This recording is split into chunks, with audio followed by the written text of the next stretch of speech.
ஓசியாவின் புஸ்தகம் 3ஆம் அதிகாரம் 4-5 வசனத்திலிருந்து தான் நாம் இன்றைக்கி முதல் நாளிலே பார்க்க போகிறோம். குறிப்பாக இந்த 2000 வருஷம் திருச்சபை சபை நாம் எல்லோரும் இருக்கிறோம். இதனுடைய நோக்கம் என்னவென்று சொன்னால், கர்த்தர் ஒரு கூட்டத்தை பரலோகத்திற்கென்று ஆயத்தப்படுத்துகிறார். ஒவ்வொரு காலகட்டத்திலும் அப்படி தான். முதல் 2000 வருஷம், அதாவது ஆதாம் முதல் கொண்டு நோவா வரைக்கும், அதற்கு பிறகு ஆபிரகாம் முதல் கொண்டு இயேசு கிறிஸ்து வரைக்கும், அப்புறம் இயேசு கிறிஸ்துவிலிருந்து இப்போ வரைக்கும், இந்த எல்லா காலகட்டத்திலும் ஆண்டவர் ஒவ்வொரு கூட்டத்தை பரலோகத்திற்கென்று ஆயத்தப்படுத்துகிறார். தேவனுடைய திட்டம் இதுதான், அவ்வளோதான். மொத்தமாக ஒரே லைனில் சொல்லணும்னா, ஆண்டவர் பரலோகத்திற்கென்று இந்த பூமியிலிருந்து ஒரு கூட்டத்தை ஆயத்தம் பண்ணுகிறார். மல்கியாவின் புஸ்தகம் 2ஆம் அதிகாரம் 15வது வசனம் அதைத்தான் சொல்லுகிறது. அவர் ஒருவனை அல்லவா படைத்தார், அவரிடத்தில் ஆவி பரிபூர்ணமாக இருந்தது, பின்ன ஏன் ஒருவனை படைத்தார்? தேவ பக்தியுள்ள சந்ததியை பெரும்படிக்கு. அந்த சந்ததியை கொண்டு போய் தான் பரலோகத்தில் வச்சுக்க போகிறார். இதுதான் தேவனுடைய ஒரே திட்டம். அப்போ ஆண்டவர் நமக்கு என்ன சொல்லிட்டு போயிருக்காருன்னா, நான் வருமளவும் என்னை நினைவு கூறும்படி இதை செய்யுங்கள். அப்போது ஆண்டவருடைய திட்டம் நம்மை கொண்டு போய் அவரோடு கூட பரலோகராயத்தில் வைத்துக் கொள்வது. ஏன் நாம் சபையாக சேர்க்கப்பட்டிருக்கிறோம் என்று சொன்னால், அவர் வருகிறதுக்குள்ளாக அந்த பரலோகத்துக்குரியதான ஒரு அமைப்பில் சபை மாறிடணும். ஏன்னா ஒரு இமைப்பொழுதில் மாற்றி கொண்டு போய் அங்கே உட்கார வைக்க போகிறார். அப்படி உட்கார வைக்கும் பொழுது அந்த பரலோகத்தினுடையதான எல்லா அமைப்புக்கும் நீங்கள் நானும் ஏற்றவர்களாக இருக்கணும். உதாரணமாக இப்போ நீங்கள் வெளிநாட்டுக்கு போகணும் அப்படின்னு சொன்னால், அந்த நாட்டுக்குரியதான விசாவும் அதுக்கான ப்ராசஸும், அங்கே போவதற்கான ஒரு இங்கிலீஷ் தெரிஞ்சிருக்கணும், அந்த லாங்குவேஜ் தெரிஞ்சிருக்கணும், அந்த ஊருக்கு தேவையானதான துணிமணிகள் எல்லாம் இருக்கணும். எல்லாமே நம்ம ரெடி பண்ணுற மாதிரி நம்மை ஆண்டவர் இப்போது சபையில் வச்சு ரெடி பண்ணுறார். அதுதான் தேவனுடைய திட்டம். அப்போ இதனுடைய திட்டத்தினுடைய முடிவு என்னென்னா, இயேசு திரும்பி வந்து நம்மளை பரலோகராயத்துக்கு அழைத்து கொண்டு போகிறார். இந்த நம்பிக்கை, இந்த விசுவாசத்தில் தான் சபையே இருக்கிறது. சபையினுடைய நோக்கம், திட்டம், எதிர்பார்ப்பு எல்லாமே இதன் அடிப்படையில் தான் இருக்குது. ஆனால் சபை இன்னைக்கு அந்த நோக்கத்தை விட்டுருச்சு, அந்த திட்டத்தை நம்ம விட்டுட்டோம். அதை விட்டுட்டு மிச்சம் எல்லாத்துலேயும் சபை இன்றைக்கி பல வகையில் தன்னை எங்கேஜாக வச்சுருக்கு. சர்ச் ரொம்ப பிஸியாக இருக்குது சர்ச்செல்லாம் இப்போ. ஆனால் சபையினுடைய திட்டம் எதுக்காக அப்படின்னு கேட்டால், சபை பரலோகத்துக்கு போவதற்காக மட்டும். இப்போ ஒரு காலகட்டத்தில் இப்போ என்ன ஆயிடுச்சு அப்படின்னு கேட்டிங்கன்னு சொன்னால், சபை பரலோகத்துக்கு போகிறதை மறந்துருச்சு. அதனுடையதான மிக முக்கியமான விஷயத்தை மறந்துருச்சு. இந்த உலகத்தினுடையதான மேன்மைகள் அல்லது உலகத்தில் உள்ள வாழ்க்கை, எதிர்காலம், இப்படியெல்லாம் பிள்ளைகளுடைய காரியம், இதெல்லாம் கொஞ்சம் கொஞ்சமாக சபையை ஆக்கிரமிப்பு பண்ணி சபை வந்து இப்போ பரலோகத்துக்கு போகணுங்கிற திட்டத்தையே மறந்துருச்சு. இப்போ இயேசு என்ன சொல்கிறாருன்னா, நினையாத நாளையில் வந்து நான் உங்களுக்கு கூட்டிகிட்டு போயிடுவேன் அப்படின்னார். இப்போ அவர் வரும்போது அதுக்கு காத்திருக்க வேண்டிய சபை இப்போ அவர் வருகையை சந்திப்பதற்கு தயாராக இல்லை. அதனால் ஆண்டவர் என்ன செய்கிறாரு, அவர் வருகையை பற்றின விஷயங்கள்லாம் முன்கூட்டியே சொல்லி, இதெல்லாம் வரும்போது நான் வருவேன், ரெடியாக இருங்க அப்படின்னு சொல்லி நமக்கு சொல்லியிருக்கிறார். இதை இப்போ ஒரு கூட்டம் என்ன சொல்ல ஆரம்பிச்சிருச்சுன்னா, வருகையே கிடையாது, இயேசு வரமாட்டார் அப்படின்னு துணிகரமாக சொல்கிற ஒரு கூட்டம் இருக்குது. இன்னொரு கூட்டம் என்ன சொல்லுது, வருகை இருக்குது, இப்போ வராது அப்படின்னு ஒரு கூட்டம் இருக்குது. வருகை இருக்க நாங்கள் ஒத்துக்கிறோம், ஆனால் இப்போல்லாம் வராது, அதுக்கு இன்னும் எவ்வளோ காலம் இருக்குது அப்படின்னு சொல்கிறாங்க. அப்படியா என்று சொன்னால், சபை வருகைக்கு ஆயத்தமாகவில்லை என்று சொல்லி தான் அர்த்தம். இப்போ நாம் இந்த வருகையை பற்றி பேச பேச பேச நிறைய பேர் என்ன சொல்கிறாங்கன்னா, என்னமோ இவங்க தான் வருகையை பற்றி பேசுகிற மாதிரி சொல்கிறாங்க, எதுக்கு ஜனங்களை வருகன்னு சொல்லி பயமுறுத்துகிறாங்க, எதுக்கு இந்த மாதிரி செய்தியெல்லாம் கொடுக்கணும் அப்படின்னு சொல்லி கேட்குறாங்க. வருகையை பற்றின செய்தி இப்போ இல்லை, முதல் செய்தியே பைபிளுடைய ஃபஸ்ட்டு மெசேஜ் எடுத்திங்கன்னா வருகையை பற்றி தான் இருக்குது. எந்த மெசேஜ்னு கேட்டிங்கன்னா, ஆதாமுக்கு 7ஆம் தலைமுறையான ஏனோக்கும் இயேசுனுடைய வருகை குறித்து, எந்த வருகை குறித்து? பகிரங்க வருகை குறித்து பேசியிருக்கிறார். யூதாவின் புஸ்தகம் 14ஆம் அதிகாரம், யூதாவின் புஸ்தகம் 14-15 வசனத்தில் அவர் சொல்லும் பொழுது, 1000 பரிசுத்தவான்களோடு தேவன் பூமியை நியாயம் தீர்க்க வருகிறார் என்று சொல்லுகிறார். யோசித்து பாருங்கள், 1000 வருஷ அரசாட்சிக்கு முன்பாக தேவன் வரக்கூடியதான காரியம் இது. தேவன் வந்து 1000 வருடம் அரசாண்டு பூமியை நியாயம் தீர்ப்பார். 1000 பரிசுத்தவான்கள் அங்கே தான் அவர் வரப்போகிறார். அதுக்கு முன்னாடி ஒரு இடத்துல கூட ஆண்டவர் அப்படி வரல. இயேசு முதலாவது வரும்போது கூட கண்ணியின் வயிற்றில் தான் பிறந்தார். இப்போ வரும்போது தான் 1000 பரிசுத்தவான்களோடு வரப்போகிறார். இந்த வெளிப்பாடு யாருக்கு இருக்கிறது? ஏனோக்குக்கு இருக்கிறது. அப்படின்னா இயேசுவினுடைய 2ஆம் வருகை பற்றின வெளிப்பாடு ஏனோக்கு இருக்குது. ஆனால் இன்றைக்கி இருக்கிற சபை வருகை வராது, இப்போ வராது அப்படின்னு சொல்லிட்டு இருக்கிறாங்க. அப்போ பழைய ஏற்பாட்டு காலத்திலிருந்து, ஏனோக்கின் காலத்திலிருந்து 49ஆம் அதிகாரம் ஆதியாகமத்தின் புஸ்தகம் முதல் 2 வசனத்தை வாசித்து பாருங்கள். யாக்கோபு சொல்கிறார், பிள்ளைகளே இங்கே வாருங்கள், கடைசி காலத்தில் சம்பவிப்பதை நான் உங்களுக்கு சொல்லுவேன் என்று சொல்லுகிறார். அவருக்கும் கடைசி காலத்தை பற்றினதான எல்லா விதமான வெளிப்பாடும் அவருக்கு இருக்கிறது என்று சொல்லி பார்க்கிறோம். அவர் மட்டுமல்ல, ஏசாயாவுக்கு 1000 வருஷ அரசாட்சியை குறித்து தெரிந்திருக்கிறது. அநேக பரிசுத்தவான்கள் பழைய ஏற்பாட்டில் இந்த 2ஆம் வருகை குறித்து, 1000 வருஷ அரசாட்சியை குறித்து, நியாய தீர்ப்பை குறித்து சொல்லி வைத்திருக்கிறார். ஆனால் புதிய ஏற்பாட்டு சபைக்கு தான் இது நிறைய வெளிப்பாடு இருக்கணும். அவர்களை விட நிறைய இருக்க வேண்டியது நமக்கு தான் இருக்கணும். நாம் இன்றைக்கி அந்த வெளிப்பாடுகளிலிருந்து கொஞ்சம் வெளியே போயிட்டோம். அதனால் சபை வருகை வராது, இயேசு வரமாட்டார் அப்படிங்கிற இடத்துக்கு போயிட்டாங்க. சில வருஷங்களுக்கு முன்பாக பழைய ஏற்பாட்டின் புஸ்தகத்தை குறிப்பாக தானியேலுக்கு பிறகு அதிகமாக தியானிலிருந்து தியானித்து கொண்டிருந்த காலகட்டத்தில் தானியேலுக்கு பிறகு ஓசியாவின் புஸ்தகத்திலிருந்து ஒரு டைம் லைன், அடுத்தடுத்து நடக்கக்கூடிய சம்பவங்கள், இயேசு கிறிஸ்துவினுடைய பகிரங்க வருகை வரைக்கும், சபை எடுத்துக்கொள்ளப்படுதல், ரகசிய வருகை என்று சொல்லுகிற சபை எடுத்துக்கொள்ளப்படுதலிருந்து பகிரங்க வருகை வரைக்கும் இருக்க எல்லா காரியங்களும் வரிசைக்கிரமாக இருக்கிறதை கர்த்தர் காண்பித்து கொடுத்தார். அந்த வசனத்திலிருந்து ஆண்டவர் காண்பித்தார். அதைத்தான் நாம் இன்றைக்கி பார்க்க போகிறோம். எதுக்கு உங்களுக்கு சொல்கிறேன்னா, புதிய ஏற்பாட்டு சபை வருகைக்கு ஆயத்தமாகாமல் வருகை இல்லை அல்லது வருகை தாமதிக்கும் என்று சொல்லுகிற இந்த நிலைமையில் அவர்கள் வருகைக்கு அன்றைக்கே காத்திருந்திருக்கிறாங்க. ஆபிரகாமின் நாட்களை பார்க்க ஆவலாக இருந்தான்னு ஒரு 2000 வருஷத்துக்கு முன்னாடி இருக்குது. இயேசு 2000 வருஷம் கழித்து சொல்கிறாரு, அவன் கண்டு களி கூர்ந்தான்னு சொல்லி. அந்த மாதிரி 2000 வருஷத்துக்கு முன்னாடி, 4000 வருஷத்துக்கு முன்னாடி இயேசுவினுடைய பகிரங்க வருகையும் அரசாட்சியையும் பார்ப்பதற்கு பரிசுத்தவான்கள் ஆவலோடு கூட இருந்திருக்கிறார்கள், காத்திருந்திருக்கிறார்கள். ஆனால் இன்றைக்கி என்ன நடக்குது அப்படின்னா, புதிய ஏற்பாட்டு சபை தான் அதுக்கு காத்திருக்க வேண்டிய சபை. அவர்கள் இன்றைக்கி காத்திருக்கவில்லை. அவங்களாம் பரதேசிக்கு போயிட்டாங்க. பழைய ஏற்பாட்டு பரிசுத்தவான்கள் தான். இப்போ நம்ம தான் இன்னும் போகாமல் இருக்கிறோம். நம்ம தான் அதுக்கு போக வேண்டிய ஆட்கள். ஆனால் நாம் இன்றைக்கி அதுக்கு ஆயத்தம் இல்லை. அப்போ இந்த பழைய ஏற்பாட்டு பரிசுத்தவான்கள் இந்த வருகை குறித்து அந்த தீர்க்க தரிசன புஸ்தகங்களிலே என்ன வருஷக்கிரமமாக கொடுக்கப்பட்டிருக்கிறது அப்படிங்கிறது தான் இந்த முதல் நாளில் நாம் பார்க்க போகிறோம். குறிப்பாக எதுக்காக நம்ம ஓசியாவிலேருந்து பார்க்குறோன்னா, அந்த ஓசியா புஸ்தகத்தில் சொல்லப்பட்டதுலேருந்து நம்ம இன்றைக்கி பார்க்க போகிற விஷயங்கள் எல்லாமே இந்த ஒரு 70 வருஷத்துக்குள்ளாக, கரெக்டாக சொல்லணும்னா 1948 இப்போ 2025 வரைக்கும் நடந்து கொண்டிருக்கிற சம்பவங்களைத்தான் நாம் இன்றைக்கி பார்க்க போகிறோம். ஓசியாவின் புஸ்தகம் அந்த 3ஆம் அதிகாரம் 5வது வசனத்தில், இஸ்ரவேல் புத்திரர் திரும்பி கடைசி நாட்களில் தங்கள் தேவனாகிய கர்த்தரையும் தங்கள் ராஜாவாகிய தாவீதையும் தேடி கடைசி நாட்களில் அஞ்சிக்கையாய் வருவார்கள் அப்படின்னு இருக்குது. இப்போ நீங்கள் இந்த செய்தியெல்லாம் கேட்கும் போது இஸ்ரவேல் தேசம், இஸ்ரவேல் புத்திரர், அப்புறம் யூதர்கள், அப்புறம் ஹமாஸ் சண்டை எல்லாத்தையும் நீங்கள் பார்த்துட்டு இருக்கிறீங்கல்ல. இதையெல்லாம் நீங்கள் ஒரு 80 வருஷத்துக்கு முன்னாடி கேட்டிங்கன்னா ஒன்றுமே இருந்திருக்காது. இந்த வசனத்துக்கான ஒரு விளக்கமே உங்களுக்கு கிடைக்காது. ஏன் கிடைக்காது அப்படின்னு பார்த்தீங்கன்னா, இஸ்ரவேல்னு ஒரு தேசமே அப்போ கிடையாது. இப்போ இஸ்ரவேல் தேசம்னு ஒன்று வந்து கரெக்டாக பார்த்தீங்கன்னு சொன்னால் ஒரு 76 77 வருஷம் ஆகுது, அவ்வளோதான். ஒரு 80 வருஷத்துக்கு முன்னாடி இந்த வசனத்தை நம்ம படித்தோம்னா, இந்த வசனத்தில் இஸ்ரவேல்னு போட்டிருக்குதே, அப்படி ஒரு தேசமே இல்லையேன்னு நீங்கள் சொல்வீங்க. ஏன்னா அன்றைக்கி அது துருக்கின்னு இருந்துச்சு. அன்றைக்கி அந்த தேசம் பாலஸ்தீனான்னு இருந்துச்சு, துருக்கின்னு இருந்துச்சு, அதுக்கு முன்னாடி பைசாண்டியர்கள், அதுக்கு முன்னாடி ரோமர்கள், இப்படி ஒவ்வொருத்தர்கிட்ட இருந்துச்சு. இஸ்ரவேல்னு ஒரு தனி தேசமே இல்லை. அப்போது நீங்கள் ஒரு 80 வருஷத்துக்கு முன்னாடி படித்தோம்னா இது இல்லை. ஆனால் இன்றைக்கி அந்த வசனம் நம் கண்களுக்கு முன்பாக நிறைவேறுகிறது. 1948 அவர்கள் திரும்பி வர தொடங்கினார்கள், தனி நாடாக மாறினார்கள். கவனிங்க, இது இந்த பக்கத்தில் இருக்கிறதான போஸ்டர் 1948 முதலாக இஸ்ரவேல் தேசம் உருவானதை பற்றி இருக்குது. இந்த பக்கம் இருக்கிறது 2022-21 அவர்கள் திரும்பி உக்ரைன்லேருந்து வந்ததான பேட்ச். இப்போ இன்னும் வந்துக்கிட்டே இருக்கிறாங்க. இப்போ இந்த 2025 கூட பார்த்தீங்கன்னா அவங்களுடைய மனாசே கோத்திரம் திரும்பி வந்துருச்சு. வெளிப்படுத்தின விசேஷம் 7ஆம் அதிகாரம் 1 முதல் 8 வசனத்தில் வாசிக்கும் போது கடைசி நாட்களிலே 12 கோத்திரங்களை குறித்து சொல்லுவார். அந்த 12 கோத்திரங்களில் ஒவ்வொரு கோத்திரமும் 12,000 என்று இருக்கும். அதில் மனாசே கோத்திரம் இருக்கும். அந்த மனாசே கோத்திரத்தை சார்ந்தவர்கள் இப்பொழுது இஸ்ரவேல் தேசத்துக்கு திரும்பி வந்திருக்கிறார்கள். யோசித்து பாருங்கள், இந்த தீர்க்க தரிசனங்கள் எல்லாம் இவ்வளவு துல்லியமாக எப்படி நிறைவேற முடியும்? இதுவே நீங்கள் இன்னும் ஒரு 80 வருஷத்துக்கு முன்னாடி பார்த்தா இல்லைன்னு சொன்னோம் இல்லையா? இந்த தீர்க்க தரிசனம் உரைக்கப்பட்டது 2500 வருஷத்துக்கு முன்னாடி. கடைசி நாட்களில் இஸ்ரவேல் புத்திரர் திரும்பி வருவாங்க. கிபி 70 காணாமல் போனவங்க மண்ணோட மண்ணாகி ஒன்றுமே இல்லாமல் எங்கே போனாங்க, என்ன ஆனாங்கன்னு யாருக்கு தெரியாது. குறைஞ்சபட்சம் 1850 வருஷம், 1 வருஷம் 2 வருஷம் இல்லை, 10 வருஷம் 20 வருஷம் இல்லை, 1850 வருஷம் காணாமல் போயிட்டாங்க. அப்படி ஒரு இனம் காணாமல் 1850 வருஷம் காணாமல் போய் திரும்பி வந்திருக்குன்னு சொன்னால் ஒரே ஒரு இனம்தான் உலக சரித்திரத்திலே திரும்பி வந்திருக்குது. அது இஸ்ரவேல் ஜனங்கள் மட்டும்தான். வேற யாருமே இது வரைக்கும் அப்படி வந்ததே இல்லை. எல்லா இனமும் அழிஞ்சு போச்சு. அமலேக்கியர்கள் போயிட்டாங்க, பெலிஸ்தியர்கள் காணாம போயிட்டாங்க, இன்னும் ஏவியர், ஏத்தியர், பைபிளில் இருக்கிற எத்தனை கிர்காசியர், எத்தனையோ பேர் காணாம போயிட்டாங்க. நம்ம கண்ணுக்கு முன்னாடி பாபிலோனுங்கிற தேசமே அழிஞ்சு போச்சு, அந்த பட்டணமே அழிஞ்சு போச்சு. தீர்வு இன்னைக்கு இல்லை, நம்ம கண்ணுக்கு முன்னாடி இல்லை. ஆனால் வேதம் சொன்ன இஸ்ரவேல் ஜனங்களும் இஸ்ரவேல் தேசமும் எருசலேம் பட்டணமும் நம் கண்களுக்கு முன்பாக திரும்பி இருக்கிறது.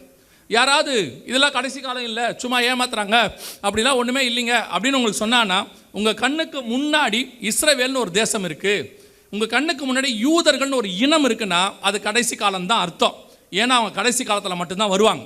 1850 வருஷமாக வராதவங்க இன்றைக்கி வந்திருக்கிறாங்கன்னா, இப்போ உருவாகியிருக்கிறாங்கன்னா அவங்க கடைசி காலம் ஆயிடுச்சு, அதனால் வந்துட்டாங்கன்னு அர்த்தம். நம்ம கண்ணுக்கு முன்னாடி கடைசி காலத்தினுடைய மிக முக்கியமான அடையாளம் தொடங்கிருச்சு. இவங்க தான் கடைசி காலத்துக்கான ஸ்டார்டிங் பாயிண்ட். ஏன்னா நீங்கள் வாசித்த வசனத்தில் சொல்லுது கடைசி நாட்களில் திரும்பி வருவார்கள்னு இருக்குது. இப்போ அவங்க திரும்பி வந்துட்டாங்க, கடைசி நாட்கள் வந்துருச்சு.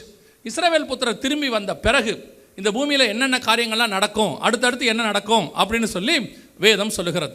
அதில் நம்ம காலத்தில் 2019-20களில் ஒரு மிக முக்கியமான சம்பவம் நடந்தது. அதுவும் அங்கே பதிவு செய்யப்பட்டிருக்கிறது. வாசிங்க, ஓசியாவின் புஸ்தகம் 9ஆம் அதிகாரம் 4வது வசனத்தை வாசிங்க. ஓசியாவின் புஸ்தகம் 9ஆம் அதிகாரம் 4வது வசனம். அவர்கள் கர்த்தருக்கு திராட்சரசத்தின் பானபலியை பார்ப்பதும் இல்லை, அவருக்கு அங்கீகரிப்பாய் இருப்பதும் இல்லை.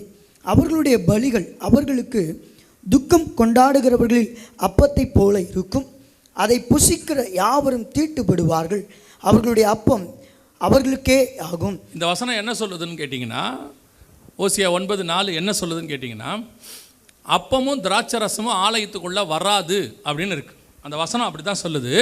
அப்பமும் திராட்சரசமும் ஆலயத்துக்குள் வராது அப்படின்னு இருக்குது. யோசிச்சு பாருங்கள், 1948 இஸ்ரவேல் ஜனங்கள் வந்த பிறகு இந்த 76 வருஷத்தில் உலகம் முழுக்க சபைக்குள்ள அப்பமும் ரசமும் வராத காலம் எது? இன்னும் கொஞ்சம் புரியும்படி சொன்னோம்னா கம்யூனியன், திருவிருந்து சபைக்குள்ளே வராத காலகட்டம் எது அப்படின்னு சொல்லி நீங்கள் பார்த்தீங்கன்னு சொன்னால், இந்த 76 வருஷத்தில் பார்த்தீங்கன்னா ஒரே ஒரு காலகட்டத்தில் தான் அப்பமும் ரசமும் உலகம் முழுவதும் சபைக்குள்ளே வராமல் நிறுத்தப்பட்டது.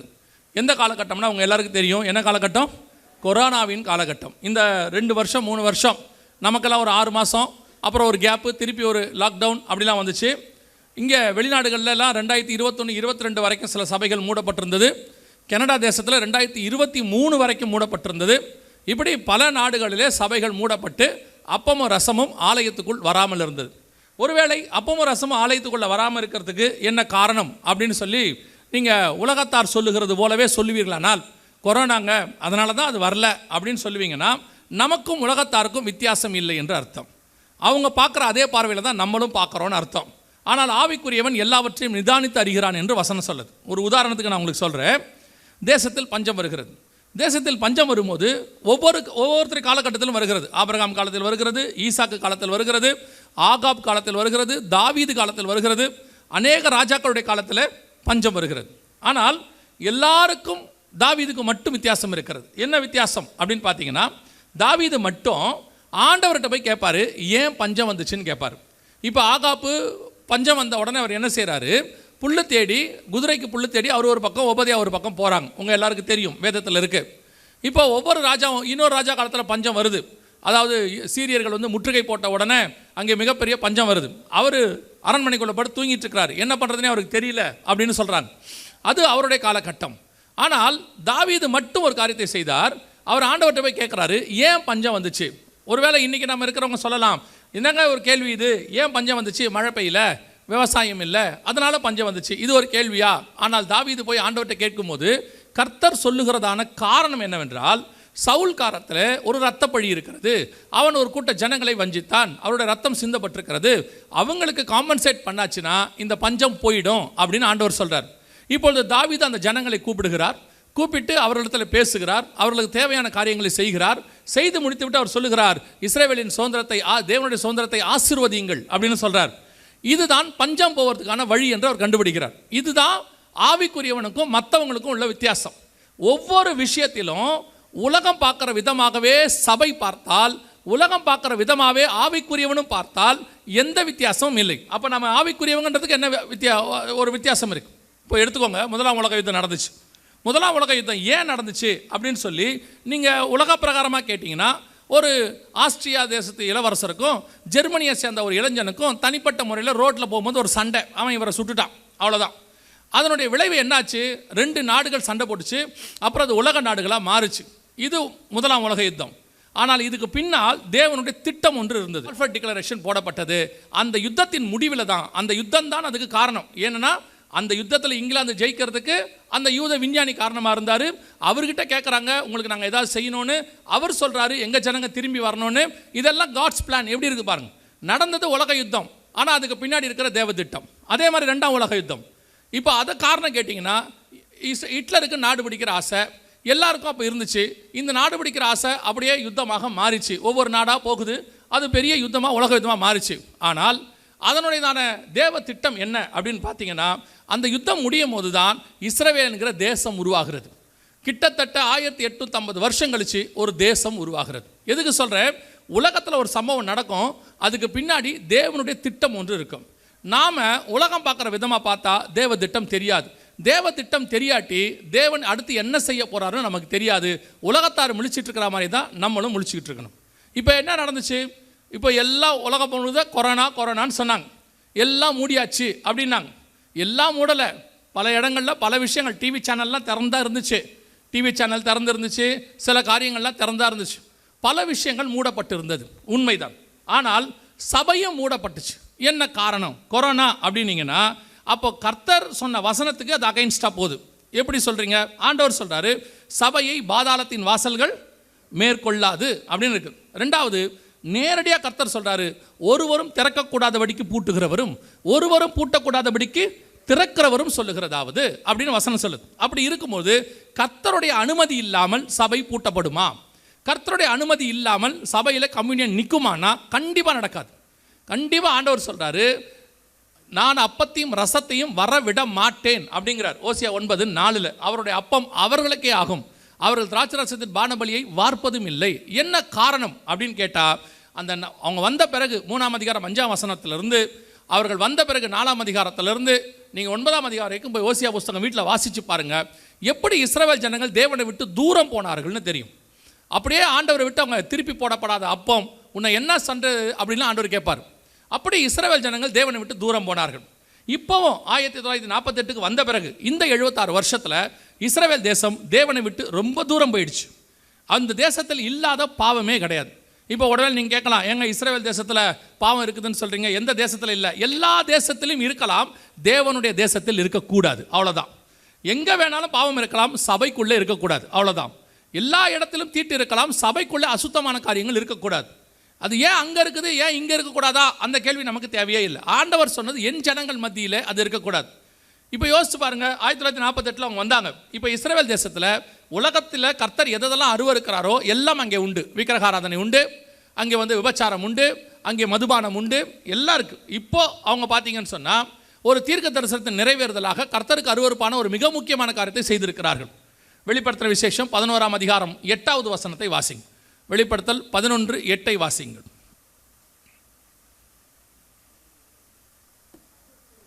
அவர்களுடைய உடல்கள் மகா நகரத்தின் விசாலமான வீதியிலே கிடக்கும்.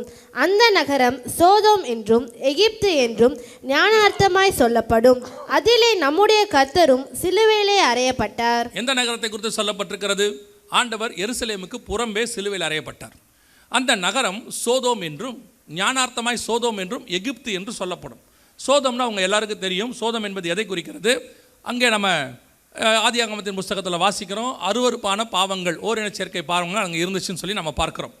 இப்போது இஸ்ரவேல் ஜனங்களை குறித்து கடைசி காலத்தில் என்ன நடக்கும் என்று வேதம் சொல்லுகிறது. அவர்களை குறித்து சொல்லும்பொழுது ஞானார்த்தமாய் சோதோம் அப்படின்னா என்ன அர்த்தம்னா, அங்கே ஓரின சேர்க்கை ஞானார்த்தமாய் அப்படின்னு அர்த்தம் என்ன? அங்கே ஓரின சேர்க்கை ஹெட் குவார்ட்டர்ஸாக அது இருக்கும் அப்படின்னு அர்த்தம். அன்றைக்கி சோதம் இருந்த மாதிரி உலகத்திலேயே சோதம் தான் இருந்துச்சு, ஏன்னா அதை அழிக்கிற இடத்துக்கு ஆண்டவர் வந்துட்டார். அந்த மாதிரி இருக்கும்னு இருக்குது. இப்போ நல்லா கவனிச்சு பாருங்கள், இது எருசலேமில் நடக்கிற ஓரின சேர்க்கை பரேட். இதெல்லாம் 2022-21 நடக்கிறது. இதெல்லாம் நல்லா கவனிச்சு பார்த்தீங்கன்னு சொன்னால், இதுதான் இன்றைக்கி உலகத்திலேயே ஹெட் குவார்ட்டர்ஸ். எருசலேம் தான் ஓரின சேர்க்கைக்கு ஹெட் குவார்ட்டர்ஸ். வேதம் சொல்லுது 12ஆம் அதிகாரம் ரோமர் நிருபத்தில், அவர்களை இழிவான இச்சை ரோகங்களுக்கு கர்த்தர் ஒப்பு கொடுத்தார் அப்படின்னு இருக்குது. பழைய ஏற்பாட்டில் லேவி ரகமத்தின் புஸ்தகத்தில் ஆண்டவர் சொல்லும் போது சொல்கிறாரு, அங்கே ஓரின சேர்க்கையை அவர் எப்படி எதிர்க்கிறாரு அப்படின்னு இருக்குது. கர்த்தர் அருவருக்கிற மிக முக்கியமான ஒரு பாவம் எருசலேமிலே காணப்படுகிறது, இப்போ இருக்குது. ஸோ இந்த பாவங்கள் எல்லாம் இருக்குது. இப்போ நம்ம எருசலேமை பற்றி பேசுகிறோம், யூதர்களை பற்றி பேசுகிறோம், இஸ்ரவேலை பற்றி பேசுகிறோம். அதனால் அவர்கள் தான் அப்படின்னு கேட்டிங்கன்னா, அதுவும் சபைக்குள்ளேயும் இருக்குது. அவங்களும் தேவ ஜனங்கள் தான், நம்மளும் தேவ ஜனம் தான். அவங்ககிட்ட என்னென்ன இருக்குதோ எல்லாம் இங்கேயும் இருக்குது. உலகத்துக்கு போய் பாருங்கள், அமெரிக்காவில் நீங்கள் யூகேக்கெல்லாம் போயிட்டீங்கன்னு சொன்னால் ஓரின சேர்க்கை சபைக்குள்ளே இருக்குது. திருமணம் வரைக்கும் வந்துருச்சு, சட்டமே போட்டாச்சு. இப்போ பண்ணி கொடுக்க சபையில் வச்சு கல்யாணம் பண்ணி கொடுக்கலன்னா, அதை கல்யாணம் பண்ணி கொடுக்காத பாஸ்டரை அரெஸ்ட் பண்ணுற அளவுக்கு இப்போது சட்டம் ஸ்ட்ராங் ஆயிடுச்சு பல நாடுகளில். இந்த அரசாணை உலகம் முழுக்க எல்லா நாடுகளிலும் அங்கீகரிக்கப்பட்டு கொண்டே இருக்கிறது ஓரின சேர்க்கை, ஒரு சில நாடுகளை தவிர பல நாடுகளில். அதுவும் குறிப்பாக சபைகள், ராஜாக்கள் அங்கீகரிக்கிறாங்க, அவங்க எடுத்துகிட்டு போட்டோம், அது வேறு விஷயம். சபைகள் அங்கீகரிக்க தொடங்கிருச்சு ஓரின சேர்க்கையை. இப்போது கர்த்தர் சொன்ன அந்த அருவருக்கிற பாவங்கள் சபைக்குள்ளும் காணப்படுகிறது. ஏன் இங்கேயுமே பல டினாமினேஷன்ஸ் ஓரின சேர்க்கைக்கு ஆதரவாக இருக்கிறார்கள், நாங்கள் ஒன்றும் எதிர்க்கலை அப்படின்னு சொல்கிறாங்க. இந்த மாதிரி ஒவ்வொரு இடத்திலும் மாறிக்கொண்டே வருகிறது. இது ஒன்று மட்டும் சொல்லலை. கர்த்தர் என்னென்ன பாவங்களை வேதத்தில் எதிர்க்கிறாரோ அத்தனையும் கொஞ்சம் கொஞ்சமாக சபைக்குள் வர தொடங்கி விட்டது. இப்போ நீங்கள் கேட்கலாம், இங்கே இந்தியாவில் என்ன இருக்குது, நாங்கள் இங்கே இல்லையே, இங்கே என்ன இல்லைன்னு கேட்குறீங்க. உலகத்தான் சினிமாக்காரங்கிட்ட என்ன இருக்குதோ எல்லாம் சர்ச்சுக்குள்ளேயும் இருக்குது, அரசியல்வாதிகிட்ட என்னென்ன இருக்குதோ எல்லாம் சபைக்குள்ளேயும் இருக்குது, உலகத்தார்கிட்ட என்னென்ன பாவங்கள் இருக்குதோ அத்தனை பாவம் சபைக்குள்ளேயும் இருக்குது, உலகத்தாங்க பண்ணுற எல்லா அரசியலும் சபைக்குள்ளேயும் செஞ்சு கொண்டிருக்கிறாங்க. இங்கே பதவி ஆசை இருக்குது, இங்கே ஆட்டம் பாட்டம் இருக்குது. எந்த ஆட்டம் பாட்டம்? நான் தாவீது ஆடினதை சொல்லலை, அதை விட மோசமான இங்கே ஒரு ஆட்டமெல்லாம் இருக்குது. அந்த அளவுக்கு சபை இன்னைக்கு மோசமான கண்டிஷனில் போயிட்டு இருக்குது. அப்போ சபையை பார்த்து கர்த்தர் கிட்டத்தட்ட நான் சொல்லுவேன் கடைசி 20 வருஷமாக 2000க்கு முன்னாடி வரைக்கும் இருந்த சபைகளுடைய நிலைமை வேறு, 2000லேருந்து 2020 வரைக்கும் இருந்த சபைகளுடைய நிலைமை வேறு. கொஞ்சம் கொஞ்சமாக ஆவிக்குரிய நிலையை விட்டு அதோட குவாலிட்டியை விட்டு போயிடுச்சு, டைல்யூஷன். இப்போவுமே ஒரு பெரிய பிரச்சனை என்னன்னு கேட்டிங்கன்னா, ஆவிக்குரிய சபைகள் என்று சொல்லுகிற சபைகளுக்கும் சரி, சாதாரண எல்லா சபைகளுக்கும் சொல்லுகிறேன், எது பாவம்னே இப்போ அவங்களுக்கு தெரியாமல் இடத்துக்கு போயிடுச்சு. இப்போ எது பாவம், ஒரு 30-40 வருஷத்துக்கு முன்னாடி எதெல்லாம் பாவம்னு சொன்னாங்களோ இன்றைக்கி அதெல்லாம் பாவம் இல்லைன்னு ஆயிடுச்சு சர்ச்சில். அன்றைக்கி எதெல்லாம் இவங்க தான் பிரசங்கம் பண்ணாங்க, இவங்க பிரசங்கம் பண்ணி இதெல்லாம் பாவம்னு எங்களுக்கு எதை சொல்லி கொடுத்தாங்களோ இன்றைக்கி அதெல்லாம் பாவம் இல்லைன்னு அவங்களே பிரசங்கம் பண்ணுறாங்க. அந்த அளவுக்கு சபை உலகத்தோடு கூட இணைய தொடங்கிருச்சு. அப்போ கடந்த 20 வருஷமாக கர்த்தர் சபையை கண்டிச்சுக்கிட்டே வரார், சொல்லிக்கிட்டே வரார். கொரோனாவுக்கு முன்னாடி வரைக்கும் 2004 இந்த ஊழியத்துக்கு வந்தோம். நாங்களும் அந்த 16 வருஷமாக ஊழியத்தின் பாதையில் பார்க்குறோம். சபைகள் எப்படி தேவனை விட்டு தூரம் கொஞ்சம் கொஞ்சமாக போகுதுன்னு சொல்லி பார்க்குறோம். இங்கே எல்லா வித பாகுபாடு இருக்குது. ஏழை பணக்காரன் பாகுபாடு இருக்குது, படித்தவன் படிக்காதவன் பாகுபாடு இருக்குது, சாதி பாகுபாடு இருக்குது, எல்லா சபைக்குள்ளே இருக்குது. இது எல்லாத்தையும் வச்சுக்கிட்டு கம்யூனியன் எடுக்கிறீங்க. இப்போ ஆண்டவர் பார்க்குறாரு, இவ்வளத்தையும் வச்சுக்கிட்டு, ஏன்னா வசனம் சொல்கிறது 1 கொரிந்தியர் 11 அபாத்திரமாய் போஜனமானம் பண்ணக்கூடாதுன்னு இருக்குது. ஏன் அப்படி பண்ணக்கூடாதுன்னா, அது பண்ணால் அந்த கம்யூனியனுக்கு ஒரு பவர் உண்டு. என்ன தெரியுமா? அது ஒழுங்காக எடுத்தால் நித்திய ஜீவன், அபாத்திரமாய் போஜனமானம் பண்ணினால் உங்களில் சிலர் நித்திரை அடைந்திருக்கிறார்கள். அந்த கம்யூனியனுக்கு 2 பவர் இருக்கு. ஒன்று பரலோகத்துக்கும் கூட்டிகிட்டு போயிடும், ஒன்று நித்திரை அடைய வைக்கும். அந்த பவரும் அதுக்கு உண்டு. அதனால் ஆண்டவர் என்ன செய்கிறாரு, இவங்களுக்கு இப்போ பாவனால என்னன்னு தெரியல. இஸ்ரவேல் ஜனங்க என்ன பண்ணாங்களாம், கண்ணுக்குட்டிக்கு முன்னாடி புசித்து குடித்து விளையாடி, அதுக்கு பேர் என்ன வச்சாங்களா, கர்த்தருக்கு பண்டிகை. கர்த்தருக்கு பண்டிகை வச்சு புசித்து குடித்து விளையாடிட்டு அவன் வச்சது பேர் பாருங்க கர்த்தருக்கு பண்டிகை. ஆனால் கும்பிடுறது கண்ணுக்குட்டி. அவனுக்கு தெரியவே இல்லை, இது தப்புனே தெரியல, அதெல்லாம் சரின்னு நினச்சிக்கிட்டு இருக்கான். அதை சொல்கிறதுக்கு ஒருத்தன் மேலேருந்து கீழே வர வேண்டியிருக்கு, மோசேன்னு ஒருத்தன் வர வேண்டியிருக்கு. ஏன் அங்கே இருக்கிற ஆரோனுக்கும் தெரியல, இது பண்ணுறது தப்பான்னு. ஒருவேளை தெரிஞ்சாலும் அவன் சொல்லலை. இன்னொரு கூட்டம் இருக்குது அப்படி. இப்போ ஆரோன் மோசே சொன்ன உடனே அவன் சொல்கிறான், இது வணங்கா கழுத்துள்ள ஜனம், உங்களுக்கு தெரியாதா, இது என்ன செய்யணும் உங்களுக்கு தெரியாதான்னு சொல்லி ஜனங்களை போட்டு கொடுத்துறான். அப்போ அவனுக்கு என்ன தெரியுது, ஜனங்க பண்ணுறது தப்புன்னு தெரியுது. ஆனால் ஜனங்களோட கூட ஒத்து போகிற ஊழியர்கள் ஒரு குரூப்பு தப்புனே தெரியாமல் இருக்கிறது. கிறிஸ்தவர்களுக்கு தான் சொல்லுகிறேன், சபைக்குள்ளே இருக்கிறீர்கள், கையில் வேதத்தை வைத்திருக்கிறீர்கள், எது சரி எது தப்புன்னு தெரியுமா? சாலமோன் கேட்குற ஆண்டவரை பார்த்து, நன்மை தீமை இன்னதென்று பகுத்தறியத்தக்கதான ஞானத்தை எனக்கு கட்டளையிடுங்க. இன்னைக்கு சபைக்கு அதுதான் இப்போ மிஸ்ஸிங். எது நன்மை எது தீமை, எது சத்தியம் எது சத்தியம் இல்லை, எது கர்த்தருடைய வார்த்தை எது கர்த்தருடைய வார்த்தை இல்லை, இன்னைக்கு தெரியாது. இன்னைக்கு எதையோ கர்த்தருடைய வார்த்தைன்னு நம்பி இன்னைக்கு அதுக்கு பின்னாடி போகிற ஒரு பெரிய கூட்டம், ஏமாற்றுகிறவர்கள் ஒரு பக்கம், கள்ள போதகர்கள், கள்ள தீர்க்கதரிசிகள், கள்ள ஓநாய்கள் எல்லாம் ஒரு பக்கம் இருக்கு. இதுக்கு பின்னாடி போகிற ஒரு பெரிய கூட்டம். ஆனால் இவங்களுக்கு அது தப்புனே தெரிய மாட்டேங்குது, அதான் பிரச்சனை. அதே நேரத்தில் இன்னொரு கூட்டம் இருக்கு, நம்ம சரியானதை போதிச்சாலும் அதை எதிர்க்கிற கூட்டம். ஏன்னா இவங்க தப்பை போதிக்கும் போது சரின்னு ஒன்று சொல்லும் போது, எரேமியாவாக இருக்கட்டும் அல்லது எசேக்கியேலாக இருக்கட்டும், எந்த தீர்க்கதரிசியும் அவர்கள் விட்டு வைக்கவில்லை, யோவான் ஸ்நானகன் வரைக்கும். அதுதான் இப்போ நடக்குது. சத்தியத்தை சொன்னால் கேட்காத ஒரு கூட்டம், சத்தியம் என்றால் என்னவென்று தெரியாத ஒரு கூட்டம். அதனுடைய விளைவு என்ன தெரியுமா? நீங்கள் ஒரு அபாத்திரமாய் போஜனமானம் பண்ணுகிற இடத்துக்கு வந்துட்டீங்க. இன்னும் சொல்ல போனால் நிறைய சபைகளில் கம்யூனியன் சடங்காச்சாரமாய் மாறிவிட்டது. அது சர்ச்சோடைய ஆக்டிவிட்டீஸில் ஒன்று. அதை எடுக்கிறதுல அவங்களுக்கு எந்த விதமான ஒரு பயமோ அல்லது அதுக்கான ஒரு ஆயத்தமோ எதுவுமே கிடையாது. அதனுடைய விளைவு என்ன? முதல் சண்டே 1ஆம் தேதி எடுக்கணும், அவ்வளோதான் அவங்களை பொறுத்த வரைக்கும். அதை தாண்டி அந்த கம்யூனியனுக்கு பின்னாடி இருக்கிற சத்தியமோ அதை பற்றின எச்சரிப்போ எதுவும் கிடையாது. நிதானித்து எடுக்காததுனால பைபிள் சொல்லுது, அவர்கள் கர்த்தருடைய சரீரத்தை குறித்து நிதானித்து அறியாததுனாலே இருக்கு. இன்னைக்கு சபை அந்த இடத்துக்கு போயிடுச்சு கடைசி 20 வருஷமா. அதனால் கர்த்தர் பார்த்தாரு, கம்யூனியனை கொஞ்சம் நிறுத்துப்பா. எந்த உலகம் முழுக்க நிறுத்துறாரு. யோசித்து பாருங்க, ஒரு விஷயம் உலகம் முழுக்க நடக்குது. நீங்கள் உலகம் முழுக்க கொரோனா வந்துச்சுன்னு நினைக்கிறீங்க, ஆனால் நீங்கள் எப்படி நினைக்கணும், உலகம் முழுக்க கம்யூனியன் நின்றுச்சு, உலகம் முழுக்க உடன்படிக்கை நின்றுச்சு, அப்படி பார்த்துருக்கணும் அதை. இப்போ யோசித்து பாருங்கள், உடன்படிக்கைனா என்ன, கம்யூனியன்னா என்ன? கர்த்தர் சொல்கிறாரு, நான் உங்களோடு பண்ணுகிற புதிய உடன்படிக்கை. உடன்படிக்கைனா என்ன? கவனன்ட். அதாவது ஆண்டவர் மணவாளன் மணவாட்டியோடு கூட ஒரு உடன்படிக்கை செய்கிறார். நான் என்ன பண்ணுறேன், நிச்சயம் பண்ணிட்டேன், நான் சீக்கிரத்தில் வந்து உன்னை கல்யாணம் பண்ணிக்கிறேன்னு சொல்லிட்டு போகிறார். அந்த ஆண்டவர் தான் செய்கிறாரு, இந்த கம்யூனியனை கொஞ்சம் நிறுத்தி வைனுங்கிறார். 9:4 இருக்கிற ஓசியாவில் நிறுத்தி வைன்னு சொல்கிறார். இப்போ ஒருத்தர் கல்யாணத்தை ஃபிக்ஸ் பண்ணிவிட்டு ஒரு 15 நாள் கழித்து பொண்ணு வீட்டுக்கு ஃபோன் பண்ணி, இந்த என்கேஜ்மெண்ட் பண்ணிட்டோம், ஆனால் கொஞ்சம் ஸ்டாப் பண்ணுவோம், கொஞ்ச நேரத்துக்கு இருக்கட்டும், அப்புறம் பார்க்கலான்னு சொன்னால் உடனே பொண்ணு வீட்டார் என்ன நினைப்பாங்கன்னு கேட்டிங்கன்னா, கல்யாணத்தில் என்ன பிரச்சனை, ஏன் நிறுத்துறாங்கன்னு மாப்பிள்ளை வீட்டுக்காரங்களை போய் கேட்பாங்க. ஒருவேளை மாப்பிள்ளை வீட்டுக்கு பொண்ணு வீடு சொன்னாலும் சரி, கொஞ்ச நாள் வேண்டாம், கொஞ்சம் நிறுத்தி வைப்போன்னு சொன்னால் உடனே மாப்பிள்ளை வீட்டில் ஃபோன் பண்ணி கேட்பாங்க, என்ன சார் பிரச்சனை, ஏன் உடன்படிக்கை நிறுத்திட்டீங்கன்னு. ஆனால் சபை கேட்கவே இல்லை ஆண்டவரை. ஏன் கம்யூனியன் நின்றுச்சு ஆண்டவரேன்னு கேட்கல. ஒரு கூட்டம் தான் கேட்டுச்சு, பெரும்பான்மையான கூட்டம் கேட்கல. அது என்ன நினச்சிக்கிச்சு, கொரோனா, அவ்வளோதான். அவங்களுக்கு அந்த அந்த அந்த கம்யூனியன் எடுக்கலைங்கிறதான 6 மாதம் எடுக்கலை. அதான் ரொம்ப முக்கியம். 2020 மார்ச் மாதம் 21 லாக்டவுன் போட்டாங்க. செப்டம்பர் 1 தான் நமக்கு சபை திறக்கிறதுக்கு அரசாங்கம் அனுமதி கொடுத்தாங்க. நம்ம தான் ஃபஸ்ட்டு, அதுவே பெரிய விஷயம். இந்தியாவிலே நமக்கு தான் ஃபஸ்ட்டு, இன்னும் சொல்லப்போனால் ஆசியாவிலே நமக்கு தான் ஃபஸ்ட்டு. தமிழ்நாட்டுக்கு தான் கர்த்தர் ஒரு பெரிய கிருபை கொடுத்தாரு. அப்போது 6 மாதம் கம்யூனியன் எடுக்கலை. இந்த 6 மாதம் கம்யூனியன் எடுக்கலைங்கிறதான ஒரு பாரமோ ஒரு உணர்வோ ஒரு வருத்தமோ சபைக்கு இருந்துச்சா?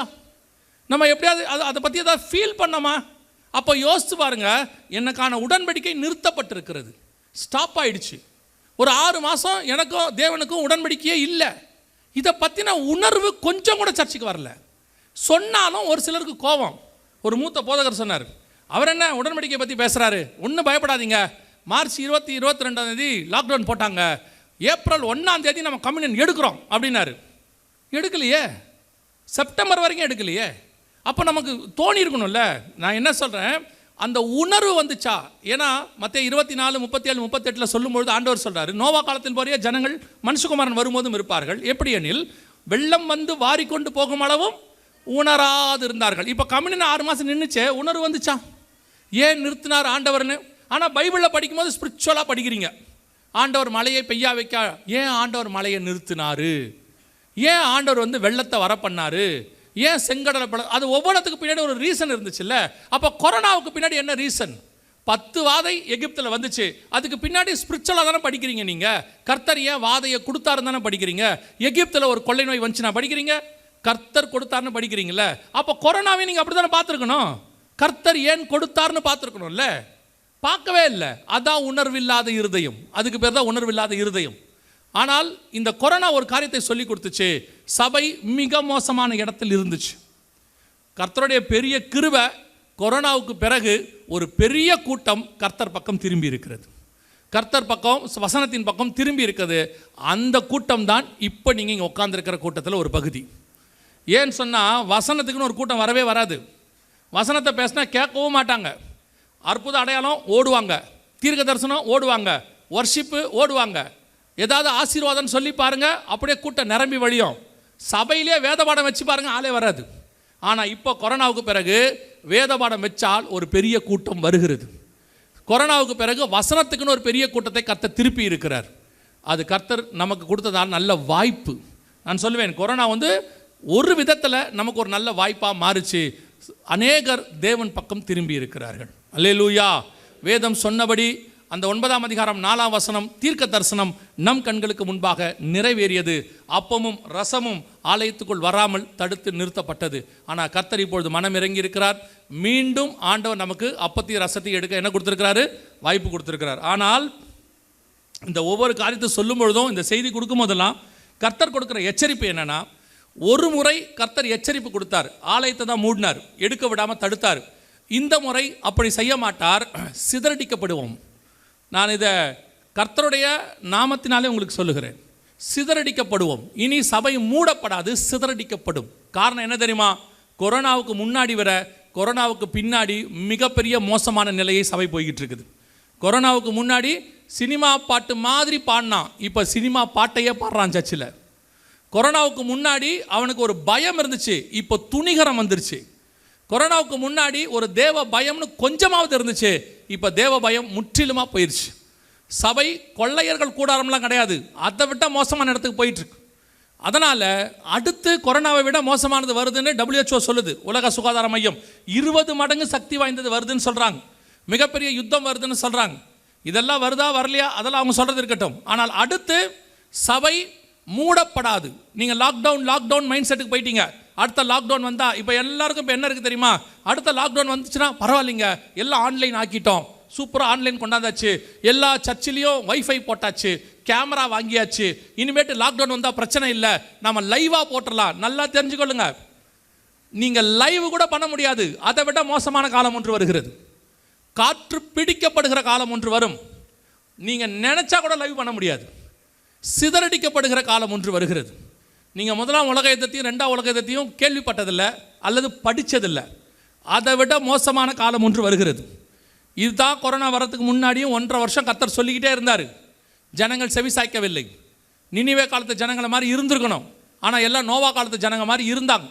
இப்போ திருப்பியும் சொல்கிறார் ஆண்டவர், இதை விட மோசமான காலம் ஒன்று வருகிறது. இனி நோ மோர் லாக்டவுனை விட மோசமான சிதறடிக்கிற காலம் ஒன்று. நீங்கள் நினச்சிக்கிட்டு இருக்கிறீங்க வைஃபை வச்சு தப்பிச்சிக்கலாம், ஆன்லைன் வச்சு தப்பிச்சிக்கலாம், எல்லா சர்ச்சிலும் கேமரா போட்டாச்சு, ஒருவேளை நீ லாக்டவுன் வந்தாலும் பிரச்சனை இல்லைப்பா பண்ணிக்கலான்னு. இல்லை, நீங்கள் எதிர்பார்க்காத வேறொன்று வரப்போகிறது. நீங்கள் வசனத்தை போதிக்க முடியாத காலம் ஒன்று வருகிறது. இது வசனத்தை போதிக்க வேண்டிய காலம். திருப்பியும் சொல்கிறேன், ஒருவரும் கிரியை செய்ய முடியாத காலம் ஒன்று வருகிறது. சபை இப்போவும் ரொம்ப அசதியாக இருக்குது. God never encourage the programs. சபை ப்ரோக்ராமில் இருக்குது. இப்போ நிறைய ப்ரோக்ராம் கேட்டு பாருங்கள். 7 நாளும் நாங்கள் பிஸியாக இருக்கிறோம். இல்லை, 7 நாளும் பிஸியாக இருக்கிறது ரொம்ப முக்கியம் இல்லை. பையன் சொல்லுவான், ஒரு வாரம் நான் ஸ்போர்ட்ஸ் மீட்டுக்கு போகிறேன், ஒரு வாரம் என்னை டெல்லிக்கு அனுப்பிச்சிருக்காங்க, ஒரு வாரம் பாம்பேக்கு அனுப்பிச்சிருக்கிறாங்கன்னு. இது எதுவுமே எக்ஸாம் பாஸ் பண்ணுறதுக்கு உதவாது. எக்ஸாம் பாஸ் பண்ணனா படிக்கணும்ல, இதெல்லாம் சர்டிஃபிகேட் தான். ஆனால் பாஸ் பண்ணால் தான் இந்த சர்டிஃபிகேட்டுக்கு வேல்யூ. பாஸ் பண்ணாட்டி இந்த சர்டிஃபிகேட்டுக்கு வேல்யூ கிடையாது. 10வது பாஸ் பண்ணாட்டி நீங்கள் இவ்வளோ ஸ்போர்ட்ஸ் சர்டிஃபிகேட் வச்சுருந்தாலும் வேல்யூ கிடையாது. இல்லை, அந்த மெயின் சப்ஜெக்ட் பாஸ் பண்ணணும்ல. நீங்கள் நிறையா ப்ரோக்ராம் இப்போ கேட்டு பாருங்கள். நாங்கள் டூர் போகிறோம், அங்கே போகிறோம், இங்கே போகிறோம் எல்லாம் சொல்கிறாங்க. ஆனால் சபையில் வசனம் இருக்கிறதா, சத்தியம் இருக்கா, சபை சத்தியத்தில் வளருகிறதானா? இல்லை. ஆனால் வி ஆர் பிஸி. எல்லா சபையும் பிஸி, எல்லாரும் ப்ரோக்ராம், அத்தனை பேரும் இன்றைக்கி எல்லாம் ரெக்ரியேஷனுக்குள்ளே போயிட்டாங்க. ஜாலியாக என்டர்டைன்மெண்ட். கவனிச்சுக்கொள்ளுங்க, கொரோனாவை விட மோசமான காலம் ஒன்று வருகிறது. நான் கொள்ளை நோயை சொல்லலை, கொள்ளை நோய் பற்றியே சொல்லலை, அதுவும் வரும். அதை விட மோசமான காலங்கள் எல்லாம் வருகிறது. கர்த்தர் சொன்ன முடிவின் காலத்துக்குள்ளே நாம் போய் கொண்டு இருக்கிறோம். நான் சொன்னால் நீங்கள் நம்ப மாட்டிய. போய் யூடியூப்பில் பாருங்கள், பெரிய பெரிய அறிஞர்கள், எக்கனாமிஸ்ட், பெரிய பெரியதான பொருளாதார நிபுணர்கள், மிகப்பெரியதான இராணுவ தளபதிகள், அவங்களே சொல்கிறாங்க நாம் மிக மோசமான காலத்துக்குள் என்ட்ராகிட்டு இருக்கோன்னு. நான் சொன்னால் நீங்கள் எல்லாம் பயமுறுத்துறேன்னு சொல்லுவீங்கல்ல. சிங்கப்பூர் பிரதமர் பேசியிருக்கிறார், 7 நிமிஷம் வீடியோ போய் பாருங்கள். சிங்கப்பூர் ஜனங்களுக்கு பேசியிருக்கிறாரு. அவர் சொல்கிறாரு, நாம் ஒரு மிக மோசமான காலத்துக்குள் போகிறோம், அதை எதிர்கொள்ள வேண்டி இருக்கிறது, முடிஞ்ச காரியத்தை நாம் செய்வோம், எல்லாம் நாம் கேர்ஃபுல்லாக இருப்போம், வி ஆர் இன் டேஞ்சருங்கிறார். அந்த வேர்டை யூஸ் பண்ணுறாரு, டேஞ்சர். இவ்வளவும் உலகம் சொல்லுது. சபைக்கு ஒன்றும் கிடையாது. சபையை பொறுத்த வரைக்கும் ஒரே வார்த்தை, கர்த்தர் கிருபை உள்ளவர். இந்த கிருபைங்கிற வார்த்தையை அதிகமாக போக்கடிக்கிறது யாருன்னு கேட்டிங்கன்னா இந்த கடைசி கால சபை தான். கிருபை கிருபை கிருபைன்னு சொல்லி நீங்கள் செய்ய வேண்டிய காரியத்தை செய்யாமல் கிருபைன்ற பேரை மட்டும் யூஸ் பண்ணிக்கிட்டு இருக்கிறீங்க. ரொம்ப கேர்ஃபுல்லாக இருந்து கொள்ளுங்க. நாம் மிக மோசமான காலகட்டத்துக்குள் என்டராகிறோம். இந்த காலகட்டத்தில் ஆண்டவர் நடக்கும்னு சொன்ன சில தீர்க்க தரிசனங்கள், குறிப்பாக இந்த 2020 இந்த 24க்குள்ளாக நான் சொல்கிறது வேதத்தில் உள்ளது. நம்மக்கிட்ட இருக்க இன்னொரு பிரச்சனை என்ன தெரியுமா? தீர்க்க தரிசனம் நடக்கும்னு சொன்னால் ஒத்துப்போம், ஆமாங்க கர்த்தர் சொல்லியிருக்கிறாரு, கண்டிப்பாக நடக்கும். தீர்க்க தரிசனம் நடந்துருச்சுன்னு சொன்ன வச்சுங்க, அதுவும் கூட நம்பிடுவாங்க, ஆமாம் இருக்குது, ப்ரூஃபோடு இருக்குது, நடந்துருச்சு. ஆனால் நம்ம காலத்தில் ஒரு தீர்க்க தரிசனம் நடக்குதுன்னு வச்சுக்கோங்க, அது எப்படிங்க நம்ம காலத்தை பற்றி பைபிளில் இருக்குமா? நம்ம காலத்தை பற்றிலாம் இருக்காது. ஏன்னா நம்ம மாடர்ன் ஏஜ், நம்ம எல்லாம் satellite people, smart phone people, இப்போ நம்ம டெக்னாலஜிக்குள்ளே வாழ்ந்துட்டுருக்குறோம். அதனால் நம்ம காலத்தை பற்றி பைபிள் சொல்லாது. ஏன்னா பைபிள் பழையசு, ஓல்டு. நம்மெல்லாம் டெக்னாலஜி வந்துட்டோம், அறிவுபூர்வமாயிட்டோம், அறிவு பெருக்கத்தின் காலம். அதனால் இந்த காலத்தை பற்றிலாம் பைபிளில் இருக்காது நீங்கள் நினச்சிட்டு இருக்கிறீங்க. நல்லா தெரிஞ்சுக்கொள்ளுங்க, எல்லா காலகட்டத்தை குறித்தும் பைபிளில் எழுதப்பட்டிருக்கிறது.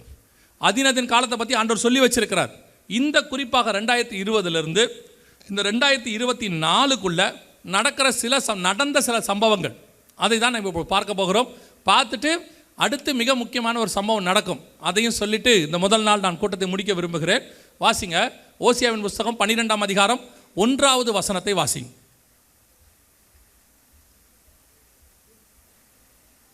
எபிராயிம் காற்றை மேய்ந்து கொண்டற் காற்றை பின்தொடர்கிறான்.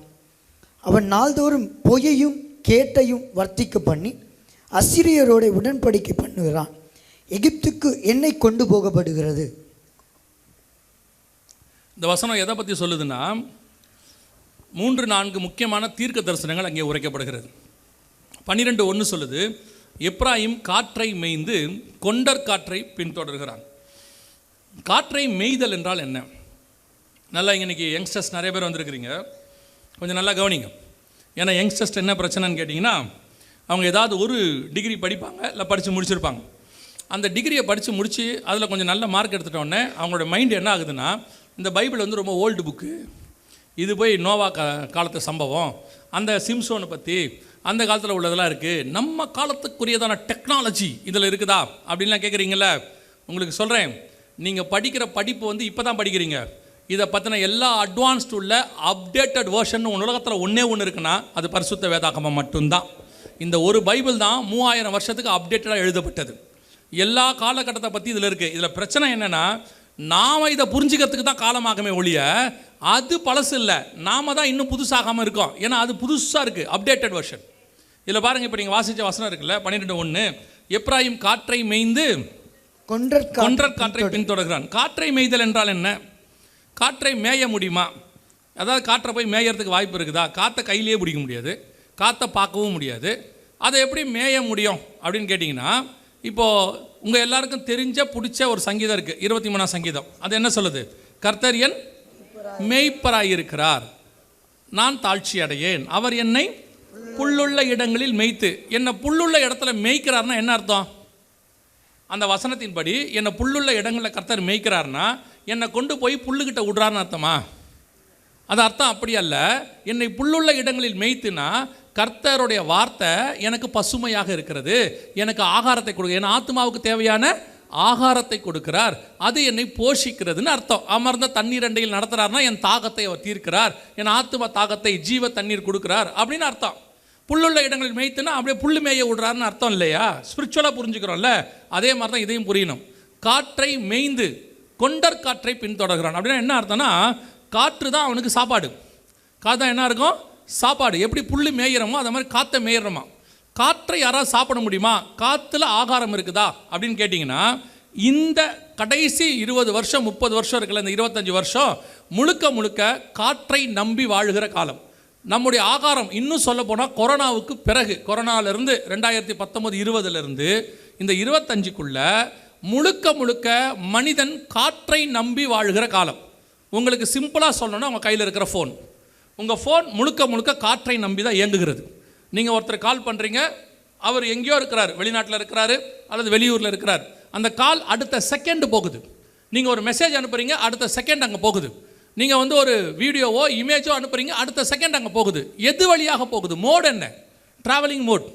ஒரு 40 வருஷத்துக்கு முன்னாடி பார்த்தீங்கன்னா எல்லா வீட்லேயும் ஃபோன் இருக்கும், அதுலேருந்து ஒரு ஒயர் போகும், அது வீட்டு வாசல் வெளியே வரைக்கும் அங்கே ஒரு ஜங்ஷன் பாக்ஸ் இருக்கும், அதுலேருந்து மேலே கம்பிக்கு போகும், அந்த கம்பி உலகம் முழுக்க கனெக்ட் பண்ணப்பட்டிருக்கும். இதுதான் நம்ம வந்து இன்றைக்கி நீங்கள் கரண்ட் பார்க்குறீங்கள, அந்த மாதிரி உலகம் முழுக்க இருந்துச்சு. அது பேர் கம்பி உள்ள தந்தி முறை. இப்போ இருக்கிறதுக்கு பேர் கம்பி இல்லா தந்தி முறை, ஒயர்லெஸ். எல்லாமே காற்று தான் மோடு. நீங்கள் அனுப்புறது முழுக்க முழுக்க காற்று இருக்கிற இடத்துல போகுது. நீங்கள் சில இடத்துல சொல்கிறீங்கள, சிக்னல் இல்லை, சிக்னல் வீக்காக இருக்குது, அதோட அர்த்தம் என்னென்னா அந்த இடத்துல அது ரீச் ஆகாத இடத்துல இருக்குது, காற்று குறைவாக இருக்குது, ரீச் ஆகாத இடத்துல இருக்குது. அதுதான் அங்கே சொல்லப்படுகிறது. அப்போ நல்லா தெரிஞ்சுக்கொள்ளுங்க, காற்றை மேய்ந்து அப்படின்னா என்ன அர்த்தம்? காற்று தான் சர்வைவல். இந்த 30 வருஷமாக, குறிப்பாக இந்த 5 வருஷமாக காற்று தான் வாழ்க்கையே. காற்றை நம்பி தான் எல்லா பிஸ்னஸ். கொரோனாவில் பாருங்கள், நீங்கள் பார்க்குறீங்களா, ஆன்லைன்னாலே காற்று தான், எல்லாமே காற்று வழி தான் வருது. உங்கள் ஸ்டடீஸ், ஆன்லைன் ஸ்டடீஸ் வந்துருச்சு, ஸ்கூல், ஆன்லைன் ஸ்கூல். அடுத்து ஒர்க் ஃப்ரம் ஹோம், அடுத்து உங்கள் பேங்கிங் சிஸ்டம், பண பரிமாற்றம், அத்தனையும் காற்றுல தான் இருக்குது. ஜிபே, ஃபோன்பே, என்ன வேணால் சொல்லிக்கோங்க, எல்லாமே காற்று. யோசித்து பாருங்கள், நீங்கள் உங்களுடைய பேங்க்குக்கான ஃபோனில் ஜிபேலேருந்து அனுப்புகிறீங்க. நீங்கள் இருக்கிறது இப்போ இங்கே இருக்குன்னு வச்சுக்கோங்களேன், சாந்தோமில் இந்த இடத்துல ஏரியாவில் இருக்கிறீங்க, உங்கள் பேங்க்கு டி நகரில் இருக்குன்னு வச்சுக்கோங்க. நீங்கள் இங்கேருந்து ஒருத்தருக்கு பணம் அனுப்புகிறீங்க, அவர் பெங்களூர்லேயோ இல்லை டெல்லியிலையோ இருக்கிறார், அவருடைய பேங்க்கு ஹைதராபாத்தில் இருக்குன்னு வச்சுக்கோங்க.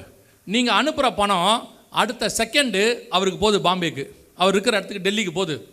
அதை விட பெரிய ஆச்சரியம் என்ன தெரியுமா? நீங்கள் அனுப்பின உடனே டி நகரில் இருக்கிற உங்கள் பிரான்ச்சில் பணம் குறையுது, அதே நேரத்தில் ஹைதராபாத்தில் இருக்கிற அவர் பிரான்ச்சில் பணம் ஏறுது. இவ்வளவோ ஒரு செகண்டில் நடக்குது. எது வழியாக நடக்குது? நீங்கள் நினைக்கிறீங்க ஏதோ ஜிபேன்னு. நான் சொல்கிறது ஒரு எக்ஸாம்பிள் மட்டும்தான். இவ்வளவும் எவ்வளோ நேரத்தில் நடக்குதுன்னா ஒரே ஒரு செகண்ட். அத்தனைக்கும் மூல காரணம் மோடு எதுன்னு கேட்டிங்கன்னா காற்று. அப்போ காற்றை மேய்கிற காலம் இல்லை, காற்றை மேய்ந்து கொண்டிருக்கிற காலம். காற்று தான் நம்ம வாழ்க்கையோட அஸ்திவாரம். இப்போ யோசித்து பாருங்கள், செல்ஃபோன் இல்லை உங்கள் வாழ்க்கை என்ன? ஒரு வேலை கிடைக்குமா இன்றைக்கி? உங்களால் ஒரு ஓடிபி இல்லாமல் வாழ்க்கையை ஓட்ட முடியுமா? ஒரு ஆதார் வாங்க முடியுமா? ஒரு கம்பெனியில் போய் வேலை வாங்க முடியுமா? எதுவுமே செய்ய முடியாது. ஒரு காலேஜுக்கு நீங்கள் போய் அட்மிஷனுக்கு போங்க, அவங்க அத்தனையுமே த்ரூ ஃபோன் தான் பண்ணுறாங்க. அவன் நமக்கு அந்த ப்ராஸ்பெக்டஸ் சொல்லுவாங்க, அந்த ப்ராஸ்பெக்டஸ் அனுப்புறதுக்கு அவங்க நம்மகிட்ட ஃபோன் நம்பர் தான் கேட்குறாங்க. ஃபீஸ் ஸ்ட்ரக்சரை கேட்டால் ஸ்கேன் பண்ணுங்கன்றாங்க. ஒரு ஹோட்டலுக்கு போய் உட்காந்து சாப்பிட போங்க, போன உடனே மெனு கார்டை ஸ்கேன் பண்ண சொல்கிறாங்க. அவங்க சார் மெனு கார்டை ஸ்கேன் பண்ணுங்கன்றாங்க. அத்தனையும் காற்று. ஓசியா 12:1 100% நிறைவேறிடுச்சு. நம்ம கண்ணுக்கு முன்னாடி தான் போயிட்டு. நாம் ஓசியா 12:1 தான் இருக்கிறோம். காற்றை மேய்கிற காலம். அதை விட மிக முக்கியம் அந்த 2வது லைன் சொல்லுது, கொண்டர் காற்றை பின்தொடர்கிறான். கொண்டர் காற்றுனா என்ன அப்படின்னு பார்த்தீங்கன்னா, இங்கிலீஷில் பார்த்துங்க, இந்த வின் ஃப்ரம் ஈஸ்ட் அப்படின்னு இருக்கும். கிழக்கிலிருந்து வீசும் காற்று அப்படின்னு இருக்குது. 4 காற்று இருக்குது இல்லையா? வடக்குலேருந்து வீசினா வாடை, தெற்குலேருந்து வீசினா தென்றல் அப்படி சொல்கிறோம்ல. அதே மாதிரி கிழக்குலேருந்து வீசினா அதுக்கு பேர் கொண்டல்னு பேர். கொண்டர் காற்றை பின்தொடர்கிறான். இங்கிலீஷில் வின் ஃப்ரம் ஈஸ்ட்னு இருக்கும். ஏன் இந்த கிழக்குலேருந்து வீசும் காற்றுன்னு இருக்குன்னா அதுக்கு நிறைய காரணங்கள் இருக்குது பைபிளில். உங்களுக்கு எடுத்து சொல்லணும்னா, தானியேல் 7ஆம் அதிகாரம் 3-4 வசனத்தில் 4 காற்றுகள் வீச கண்டேன் அப்படின்னு இருக்கும். பூமி 4 திசைகளிலிருந்து 4 காற்றுகள் வீச கண்டேன். இப்போ நீங்கள் கடைசியாக வெளிப்படுத்தின விசேஷத்துக்கு போயிட்டீங்கன்னா, சூரியன் உதிக்கும் திசையிலிருந்து ராஜாக்கள் எழும்பி வர கண்டேன். வெளிப்படுத்தல் 16, 12, 13 இருக்குது. சூரியன் உதிக்கும் திசைனா கிழக்கு. இந்த கிழக்குலேருந்து ராஜ்யபாரம் வரணும், எழுச்சி வரணும், கிங்டம் அப்படின்னு இருக்குது பைபிளில். அதான் வின் ஃப்ரம் ஈஸ்ட், அதோட அர்த்தம். அதில் பெரிய ஆச்சரியம் என்னன்னு கேட்டிங்கன்னா, இதை நான் பார்த்தபோது எனக்கு புரிஞ்சதை நான் உங்களுக்கு சொல்கிறேன். இதோட மிக முக்கியமான விஷயம் என்ன, நீங்கள் 5G பார்க்குறீங்க இல்லையா? 5G இருக்கு இல்லையா? இந்த 5G டெக்னாலஜி முழுக்க ஃப்ரம் ஈஸ்ட். ஹூவே இது. இதுக்கு முன்னாடி உள்ளதெல்லாம் ஃப்ரம் வெஸ்ட். 2G 4G வரைக்கும் வெஸ்ட்டு. இந்த 5G இருக்குல்ல, இது முழுக்க ஃப்ரம் ஈஸ்ட். அது பரவாயில்ல. முந்தா நேற்று பார்த்துருப்பீங்கன்னு நினைக்கிற நியூஸில் சைனா 10G கொண்டாந்துருச்சு. சைனா இப்போ என்ன பண்ணிருச்சு? 10Gயை கொண்டாந்துட்டாங்க. 10G என்பது சைனாவுடைய technology. Fraction of the second. அவன் சொல்கிறான் எத்தனையோ ஜிபி டவுன்லோட செகண்ட்ஸில் பண்ண முடியுமா? அதுவும் technology from China east. Bible சொல்லுது, சூரியன் உதிக்கும் திசையிலிருந்து ராஜாக்கள் எழும்பி வரும்படி. வெளிப்படுத்தல் 16, 12, 13. கர்த்தர் சொன்னபடி துல்லியமாக கொண்டல் காற்றை பின்தொடர்கிற காலம். we are all following the wind from the east இருக்கு. இப்போ அதான் நடக்குது. நம்ம எல்லாமே இப்போ 5Gக்குள்ளே வந்துட்டோம். அடுத்து 6G, அதுவும் ஜப்பான்து. 10G சைனாவுது. முழுக்க ஈஸ்ட். இப்போ நீங்கள் பார்த்துருப்பீங்க, சைனா வந்து அமெரிக்காவுடைய பொருளாதாரத்தை என்ன பண்ணிக்கிட்டு இருக்குது? நாசம் பண்ணிகிட்டு இருக்கு. சைனா எழும்பிக்கிட்டு இருக்கு ஒரு பக்கம். கடைசியாக சைனா எழும்பி வரணும். சைனான்னு பைபிளில் போடல, வின் ஃப்ரம் ஈஸ்ட். கிழக்கிலிருந்து வரும் ராஜாக்கள். அது சைனாவாக இருக்கலாம், இந்தியாவாக இருக்கலாம், ஈரானாக இருக்கலாம், யார் வேணா இருக்கலாம். ஏன்னா இவங்க எல்லாமே ஈஸ்ட்டில் இருக்காங்க. பைபிள் சொன்னபடி தீர்க்க தரிசனம் நடக்குது. அப்போ காற்றை பின்தொடர்கிற காலம் வந்துருச்சு. இப்போ நீங்கள் எதெல்லாம் ஃபோனில் பண்ணுறீங்களோ, இப்போ சாப்பாடே எதில் தான் வருது தெரியுமா? ஃபோனில் ஆர்டர் பண்ண தான் சாப்பாடே வருது. அந்த ஒரு சாப்பாடு பண்ணுறாங்க இல்லையா, இந்த டெலிவரி பண்ணுறாங்கல்ல, அதில் ஒரு CEO அவருடைய எடிட்டோரியலில் எழுதியிருக்கிறார். அவர் என்ன எழுதியிருக்கார் தெரியுமா? இன்னும் 2 வருஷத்துக்குள்ளாக தமிழ்நாட்டில் இருக்கக்கூடிய, தமிழ்நாடோ இந்தியாவோ, அவர் எழுதியிருக்கிறார். தமிழ்நாட்டுன்னு நினைக்கிறேன், டெல்லி எழுதியிருக்கார். அவங்களுடையதான இரவு சாப்பாட்டை நாங்கள் தான் நிர்ணயிப்போம்னு எழுதுகிறார். we will decide எழுதுறார். யோசிச்சு பாருங்கள், எதை அடிப்படையாக வச்சு சொல்கிறாரு?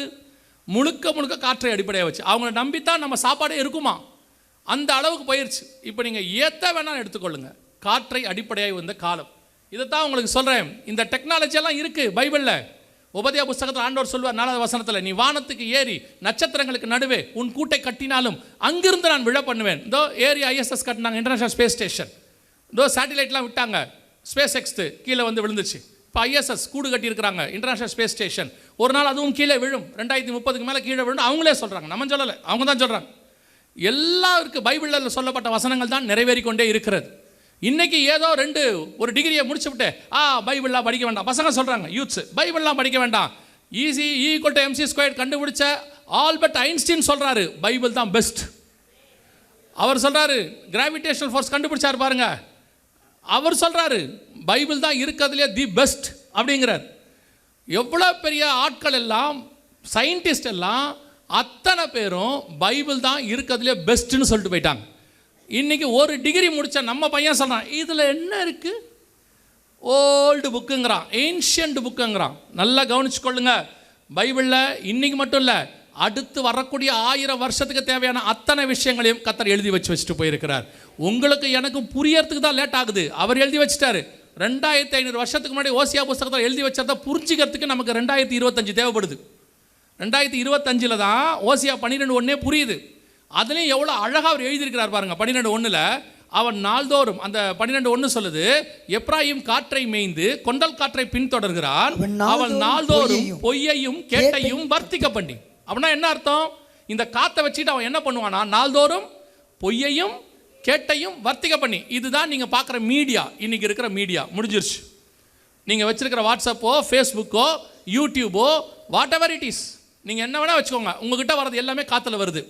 நீங்கள் எக்ஸாக இருக்கட்டும், எக்ஸ்தலம்னு சொல்கிறீங்களே அதுவாக இருக்கட்டும், இன்ஸ்டாகிராமாக இருக்கட்டும், ஃபேஸ்புக்காக இருக்கட்டும், அல்லது யூடியூபாக இருக்கட்டும், உங்கள் வாட்ஸ்அப்பாக இருக்கட்டும், எல்லாமே காற்று வழியாக தான் வருது. ஆனால் என்ன வருது, உங்களுக்கு எது வருது, உங்களுக்கு எது முக்கியமாக காட்டப்படுகிறது? ஒரு 25 வருஷத்துக்கு முன்னாடி நியூஸ்னால் டிவியில் 2 நியூஸ் வரும், பேப்பர்னால் நியூஸ் பேப்பர். இதில் வர்றதில் பார்த்தீங்கன்னா மேஜர் நல்ல விஷயங்களாக தான் இருக்கும், 1-2 தான் தீமையான விஷயங்கள் வரும். இப்போ நீங்கள் எடுத்துக்கோங்க, தீமையான விஷயங்கள் தான் மேஜராக இருக்குது, கேடான விஷயங்கள் ஒன்று பொய் இல்லை கேடு. இப்போ நீங்கள் நான் இது எப்படிங்க, உண்மையே இல்லையா? உண்மை இருக்கும், ஆனால் அந்த உண்மை கேடான விஷயமா இருக்கும். நீங்கள் ஒருவேளை நன்மை நினைப்பீங்க, அது பொய்யா இருக்கும். இந்த 2 தான் இருக்கும். அங்கே வசனம் சொல்கிறபடி நாள்தோறும் பொய்யையும் கேட்டையும் வர்த்திக்க பண்ணி. பொய்யான விஷயம் வருது. கொரோனா நேரத்தில் எத்தனை பொய் வந்துச்சு நீங்களே சொல்லுங்கள். வாட்ஸ்அப்பில் வந்த மாதிரி பொய் உலகத்துலேயே அந்த காலத்தில் எந்த காலத்துலேயும் வரல இல்லையா? கொரோனாவில் அத்தனை பேரும் டாக்டர் ஆகிட்டோம், அப்படி தானே? நமக்கு தெரியாத மெடிசனே கிடையாது. எலுமிச்சை பழத்தை புளிஞ்சு குடின்றதில் ஆரம்பித்து, ஆவியை புடிய ஆரம்பித்து, என்னென்ன வைத்தியம் இருக்குதோ அத்தனை பேரும் டாக்டர் ஆகிட்டான். எல்லாம் எம்பிபிஎஸ் படிக்காத டாக்டர்ஸ் தான். எல்லாம் பொய், ஒன்றும் சரியாகல. கொரோனாவுக்கு இன்னும் மெடிசன் இல்லை. இப்போ வரைக்கும் கொரோனாவுக்கு மெடிசன் கிடையாது. இன்னொன்று கேடு. கொரோனாவே எடுத்துக்கோங்களேன், அவன் பரப்பின விதம் இருக்குல்ல மீடியாவில், அதுதான் ஜனங்களையே பயங்கர பயமுறுத்துச்சு. ஒரு மியூசிக்கை போட்டு அவன் சொல்கிறத நீங்கள் பார்க்கணுமே, தெருக்கள் தோறும் பிணங்கள் குவிந்து கிடக்கிறது. நீங்கள் யாராவது பார்த்தீங்களா? தமிழ்நாட்டில் யாராவது பார்த்தீங்களா? நான் பார்க்கல. எரிக்க வழி இல்லாமல் சுடுகாட்டில் பிணங்கள் குவிந்து கிடக்கிறது. நம்மளையும் வெளியே வர வேணான்ட்டான்.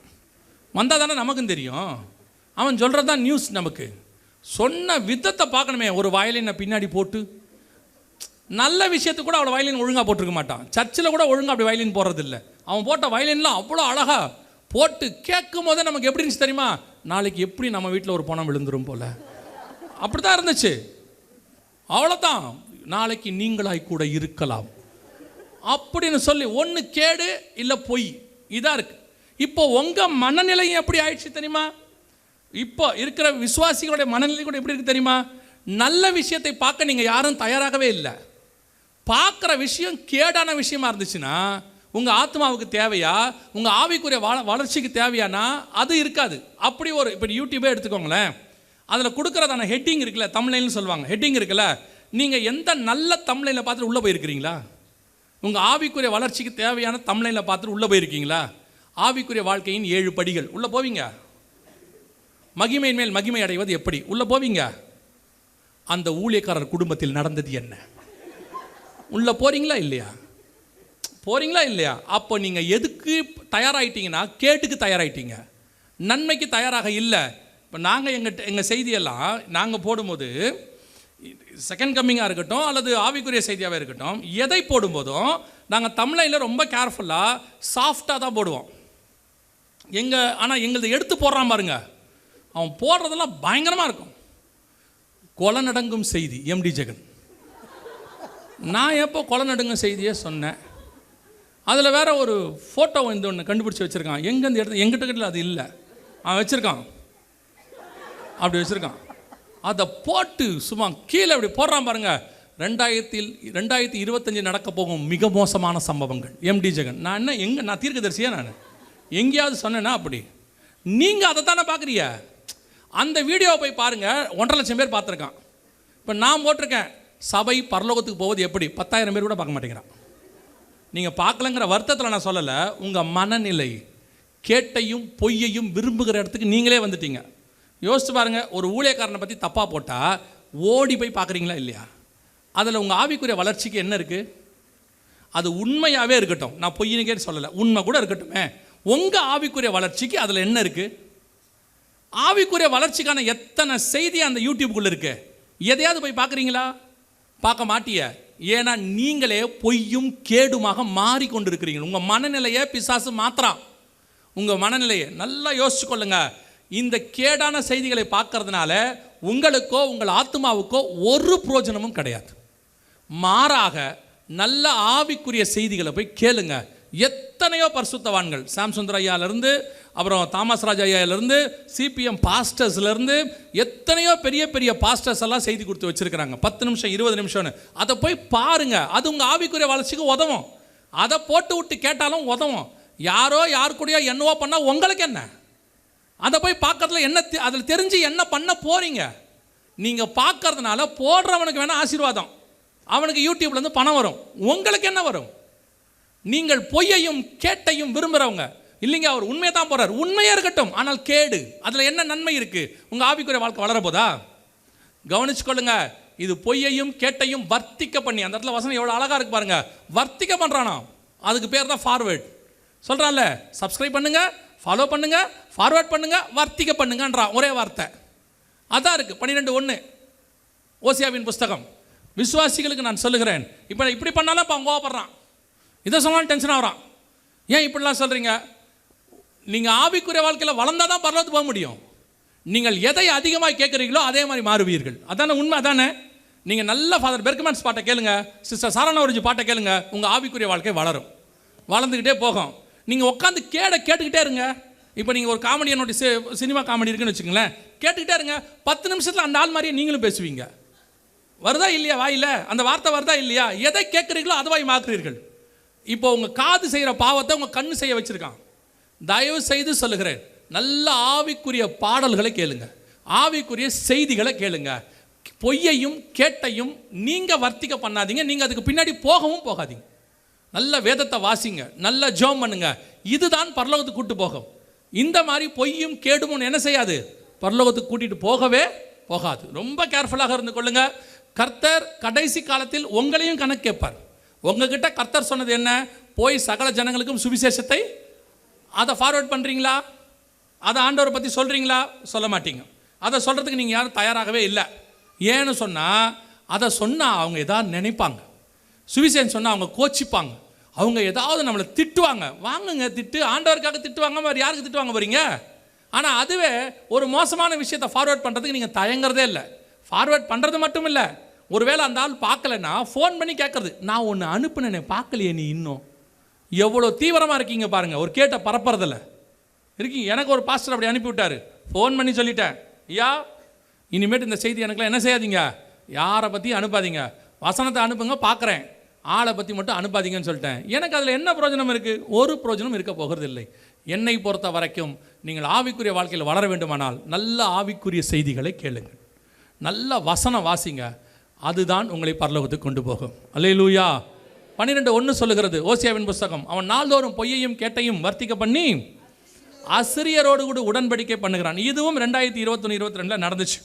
அசிரியரோடு கூட உடன்படிக்கைனா என்ன? இஸ்ரவேல் அசிரியரோடு கூட உடன்படிக்கை. யோசித்து பாருங்க, 2000 வருஷமாக இஸ்ரவேல்னு தேசமே இல்லை. அதுக்கு முன்னாடி 1000 வருஷம் அவங்க அடிமையாக இருந்தாங்க. பாபிலோன்கிட்ட, மேதிய பெர்ஷர்கள்ட்ட, கிரேக்கர்கள்ட்ட, ரோமர்கள்ட்ட அடிமையாக இருந்தாங்க. ஏறக்குறைய 3000 வருஷம். 3000 வருஷம் இவர்கள் அடிமையாக இருந்திருக்கிறாங்க, இல்லாமல் இருந்திருக்கிறாங்க. இவங்க எப்படி அசிரியரோடு கூட உடன்படிக்கை பண்ணுவாங்க? ஆனால் இப்போ 2021-22 அசிரியரோடு கூட உடன்படிக்கை பண்ணப்பட்டாகி விட்டது. இஸ்ரவேல் தேசம் UAE என்று சொல்லக்கூடியதான யுனைடெட் அரப் எமிரேட்ஸ் என்று சொல்லக்கூடிய 7 நாடுகள், அவங்க எல்லாரோடையும் உடன்படிக்கை பண்ணியாச்சு. இது மட்டும் இல்லை, இன்னும் சில அரபு நாடுகளோடு உடன்படிக்கை அவங்க பண்ணியிருக்கிறாங்க. வேதம் சொன்னபடி அசிரியரோடு கூட உடன்படிக்கை. இந்த ஒரு ஸ்பெஷாலிட்டி என்ன தெரியுமா? இந்த உடன்படிக்கை இதுக்கு முன்னாடி 3000 வருஷமாக எங்கேயுமே நடக்கலை. ஏன்னா அப்படி ஒரு தேசமே இல்லை, அவங்களோட பண்ண முடியாது. சரி, அவங்க வந்துட்டாங்க 1948 வந்த பிறகும் பண்ண முடியாது. ஏன் பண்ண முடியாதுன்னா, 1948 2020 வரைக்கும் இஸ்ரவேல் என்றால் அரபேலுடைய எதிரிகள். அவங்களுக்கு இவங்களுக்கும் ஆகாது. 2 பேரும் பயங்கரமாக சண்டை போடுறவங்க. இவங்க 2 பேரும் உடன்படிக்கை பண்ணுறதுக்கு வாய்ப்பே கிடையாது. ஆனால் வேதம் சொல்லுது கடைசி நாட்களில் ஒரு உடன்படிக்கை நடக்கும். அது நம் கண்களுக்கு முன்பாக நடந்து முடிஞ்சிருச்சு. வேதத்தில் சொன்ன ஓசியா 12:1 சொன்னப்பட்ட அடுத்த தீர்க்க தரிசனம் சில வருஷங்களுக்கு முன்பாக, நான் சொல்ல ஒரு 10 வருஷத்துக்கு முன்பாக, அரபு நாடுகளுடைய எந்த பாஸ்போர்ட்டை எடுத்திங்கனாலும் எல்லா பாஸ்போர்ட்லேயும் ஃபஸ்ட்டு பேஜில் ஒன்று பிரிண்ட் பண்ணியிருப்பாங்க. This passport is not valid for இஸ்ரேல்னு இருக்கும். லிட்ரலாக எல்லா பாஸ்போர்ட்லேயும் அப்படியே இருக்கும், this passport is not valid for Israel அப்படின்னு இருக்கும். அந்த அளவுக்கு இஸ்ரேலை பகைத்த நாடுகள் 7 நாடுகள் இன்னைக்கு வந்து உடன்படிக்கை பண்ணியிருக்குது. அசிரியோடு கூட உடன்படிக்கை பண்ணப்படுகிறது. அடுத்து அந்த வசனம் என்ன சொல்லுது? எகிப்துக்கு எண்ணெய் கொண்டு போகப்படுகிறது. இது அதை விட பயங்கரம். ஏன் தெரியுமா? 1948 இஸ்ரேவேலுடைய நம்பர் 1 எதிரி யாருன்னு கேட்டால் எகிப்து. முதல் யுத்தம் எகிப்தோடு தான் நடந்துச்சு. 72 வரைக்கும் அவங்க தான் எதிரி. அங்கே ஒரு நாசர்னு ஒரு ஜனாதிபதி இருந்தார் எகிப்தில். அவர் சொன்னார், இஸ்ரேவேலை ஒழிச்சு கட்டுறது தான் என் வேலைன்னார். அந்த அளவுக்கு எகிப்துக்கும் இஸ்ரேலுக்கும் ஆகாது. நமக்கே தெரியும், பைபிள் காலத்துலேருந்து ஆகாது. நடுவில் கொஞ்சம் ஒப்பந்தம்லாம் பண்ணாங்க அந்த காலத்தில், ராஜாக்கள் காலத்தில். அதுக்கப்புறம் இப்போ பார்த்தீங்கன்னா அவ்வளவு எதிரிகள். ஆனால் வசனம் சொல்லுது இஸ்ரவேலிலிருந்து எண்ணெய் எகிப்துக்கு போகும். 2வது பாயிண்ட், எகிப்துக்கு எண்ணெய் வேணும்னா எகிப்துடைய ஒரு கரையிலேருந்து இன்னொரு கரையில் பார்த்தா சவுதி அரேபியா தெரியும். ஒரே ஒரு ஆறு தான் இருக்குது, தபுக்குங்கிற இடத்துல ஒரே ஒரு ஆறு தான் இருக்குது. அந்த ஆத்தாங்கரையிலேருந்து அந்த பக்கத்தை நீங்கள் பார்த்தீங்கன்னா, ஆறோ அது செங்கடலுடைய ஒரு பகுதியோ, அங்கேருந்து அந்த பக்கத்தில் நீங்கள் பார்த்தீங்கன்னா எகிப்து தெரியும். எகிப்தில் போகிற காரெல்லாம் தெரியும், சவுதியிலேருந்து பார்த்தா தெரியும். சவுதி தான் உலகத்திலேயே நம்பர் 1 எண்ணெய் தயாரிக்கிற நாடு. அவங்களும் ஒரே மதக்காரங்க, ஒரே அரபியர்கள். இவன் கேட்டால் அவன் கொடுத்துட்டு போகிறான். ஆனால் வசனம் சொல்லுது இஸ்ரேலிருந்து எண்ணெய் எகிப்துக்கு போகும். இது அதை விட மோசம். எப்படி முடியும்? பக்கத்தில் அதை விட நிறையா ஒரு நண்பர் இருக்கான், இவங்கிட்ட கேட்காம யாரும் எதிரிகிட்ட கேட்பாங்களா? ஆனால் வசனம் சொல்லுது இஸ்ரேவேலிருந்து எண்ணெய் எகிப்துக்கு கொண்டு போகப்படும். இந்த தீர்க்க தரிசனமும் துல்லியமாய் நிறைவேறி விட்டது. 2022 இஸ்ரேலிருந்து லேவியதான் அப்படிங்கிறதான ஒரு மெத்தட். லேவியதான்னா கடல் பாம்பு அப்படின்னு நம்ம சொல்கிறோம் இல்லையா? அதன்படி கடல் வழியாக பெரிய பைப் போட்டு எண்ணெய் கொண்டு போகப்பட்டாகி விட்டது. இப்போ காட்டுவாங்க பாருங்கள், ஒரு பெரிய பைப் போகும், அப்படியே இஸ்ரேலுடைய கடல் எல்லையிலிருந்து எகிப்துக்கு முழுவதுமாக எண்ணெய் கொண்டு போகப்பட்டது. ஓசியா 12:1 எழுத்துக்கு எழுத்து போது பாருங்கள், எழுத்துக்கு எழுத்து 100% தீர்க்க தரிசனம் துல்லியமாய் நிறைவேறி விட்டது. கர்த்தர் சொன்ன அத்தனை விஷயங்களும் ஓசியா 12:1 நிறைவேறி விட்டது. இது எல்லாமே 2021-22 நடந்த சம்பவங்கள். கர்த்தர் என்ன வாக்கு பண்ணினார், என்ன தீர்க்க தரிசனம் உரைத்தாரோ அவையெல்லாம் நிறைவேறிடுச்சு. இது எல்லாம் நிறைவேறின தீர்க்க தரிசனம் நம்முடைய காலத்தில். அதான் ரொம்ப இம்பார்ட்டன்ட். ஓசியா 9:4 ஓசியா 12:1 வரைக்கும் சொல்லப்பட்ட தீர்க்க தரிசனங்களில் நம்முடைய காலத்தில் நிறைவேறினது தான் நான் உங்களுக்கு சொல்லிக்கிட்டே இருக்கிறேன். இப்போது இதை ஒட்டி நடக்க போகிற இன்னொரு மிக முக்கியமான நடக்க போகிற தீர்க்க தரிசனம், அதை சொல்லிவிட்டு நான் முடிக்கிறேன். வாசிங்க, யோவேல் புஸ்தகம் 1ஆம் அதிகாரம் 6வது வசனத்தை வாசிங்க. யோவேல் 1:6. எண்ணி முடியாத ஒரு பலத்த ஜாதி என் தேசத்தின் மேல் வருகிறது. அதன் பற்கள் சிங்கத்தின் பற்கள், துஷ்ட சிங்கத்தின் கடைவாய் பற்கள் அதற்கு உண்டு. இது யாரை பற்றி சொல்லப்பட்டிருக்குது அப்படின்னு கேட்டிங்கன்னா, இந்த காலகட்டத்தில் இஸ்ரவேலுக்கு விரோதமாக எழும்பி வரக்கூடியதான ஒரு ராஜ்யம். அதுக்கு என்ன ஹிண்ட்டு கொடுத்துருக்கிறாருன்னா, அதன் பற்கள் சிங்கத்தின் பற்கள், கடவாய் சிங்கத்தின் பற்கள் அதற்கு, துஷ்ட சிங்கத்தின் கடவாய் பற்கள் அதற்கு உண்டு. இது யாரை பற்றி சொல்லப்பட்டிருக்கிறது அப்படின்னு கேட்டால் உங்களுக்கு ப்ரூஃப் வேணும்னா வாசிங்க. வெளிப்படுத்தின விசேஷம் 13ஆம் அதிகாரம் 2வது வசனம். நான் கண்ட மிருகம் சிறுத்தையைப் போலிருந்தது. அதன் கால்கள் கரடியின் கால்களைப் போலவும் அதன் வாய் சிங்கத்தின் வாயைப் போலவும் இருந்தன. இதை தான் அங்கே சொல்லப்பட்டிருக்கிறது. வாய் சிங்கத்தின் வாயின்னு இருக்கு இல்லையா? அதை தான் யோவேல் 1:6 எண்ணி முடியாத ஒரு பலத்த ஜாதி எழும்பி வருகிறது. இது யாரை பற்றி அப்படின்னு பார்த்தா இது தனி செய்தி, இது இப்போ நம்ம முழுசாக கொடுக்க முடியாது. ஆனால் ஒன்று தெரிஞ்சுக்கோங்க, இது யாரை பற்றி அப்படின்னு கேட்டிங்கன்னா, அடுத்து வரக்கூடிய சாம்ராஜ்யம், எண்ணி முடியாத ஒரு பலத்த ஜாதி யாரை குறித்து அப்படின்னு பார்த்தீங்கன்னா, யூரோப்பியன் யூனியன் என்று சொல்லக்கூடியதான இவர்களை குறித்து அங்கே சொல்லப்பட்டிருக்கிறது. இது தனியாக மெசேஜ் எடுத்து உங்களுக்கு ப்ரூஃப் பண்ணோம் இவங்க தான் சொல்லி, அதுக்கு 1.5 மணி நேரம் ஆகும். இப்போ நம்ம அதை பார்க்கல, ஏற்கனவே இந்த செய்திகள்லாம் வலைத்தளத்தில் இருக்குது, வேணா நீங்கள் போய் பார்த்துக்கோங்க. இந்த யூரோப்பியன் யூனியனை தான் சொல்லுகிறது எண்ணி முடியாத ஒரு பலத்த ஜாதி, சிங்கத்தின் வாய் அப்படின்லாம் இருக்கு இல்லையா? அது இவங்களை பற்றி தான். இப்போ இதுதான் வரப்போகுது. எப்படி வரப்போகுதுன்னு சொன்னால், ஏற்கனவே நாங்கள் பல தடவை செய்திகளில் சொல்லியிருக்கிறோம், இப்போவும் சொல்கிறோம். ஒரு சாம்ராஜ்யம் விழுந்தா அடுத்த சாம்ராஜ்யம் எழும்பிடும். அதுதான் வந்து உலக சரித்திரம். இங்கிலாந்து நல்ல ஸ்ட்ராங்காக இருந்துச்சு, விழுந்துச்சு, அமெரிக்கா எழும்புச்சு. இப்போ அமெரிக்கா விழுகிறது, உங்கள் கண்ணுக்கு முன்னாடி தெரியுது. பொருளாதாரம் விழுந்துருச்சு, அடுத்து இராணுவம் விழும், ஒவ்வொன்றாக விழும். அடுத்து 3ஆம் உலக யுத்தம் என்றைக்கு வேணாலும் ஸ்டார்ட் ஆகும். நல்லா தெரிஞ்சுக்கொள்ளுங்க, இன்றைக்கி தான் நாளைக்கு தான் கிடையாது, எப்போ வேணாலும் ஸ்டார்ட் ஆகும். நேற்று கூட ஈரான் போர்ட்டில் பயங்கரமான ஒரு விபத்து நடந்திருக்குது. இப்போது இந்தியா பாகிஸ்தான் அடிச்சுக்கிற நிலைமையில் இருக்குது. எங்கே வேணாலும் எப்படி வேணாலும் 3ஆம் உலக யுத்தம் ஸ்டார்ட் ஆகிடும். அந்த ஸ்டார்ட் ஆன உடனே 3ஆம் உலக யுத்தத்தின் முடிவில் இங்கிலாந்து எப்படி விழுந்ததோ அதே மாதிரி அமெரிக்கா விழும். அதற்கு பதிலாக இன்னொரு வல்லரசு எழும்பும். அந்த வல்லரசு தான் இது. இப்போ ரீசண்டாக இந்தியன் எக்ஸ்பிரஸ் அப்படிங்கிற ஒரு பத்திரிகையில் ஒரு செய்தி கொடுத்துருக்குறாங்க. அந்த செய்தி என்னன்னு சொல்லுதுன்னா, எப்படி அமெரிக்க டாலரை விட யூரோ மேலே எழும்புகிறது, அமெரிக்க டாலரை எப்படி யூரோ சப்ரஸ் பண்ணி மேலே வருது அப்படின்னு ஒரு ஆர்டிக்கல் போட்டிருக்கிறாங்க.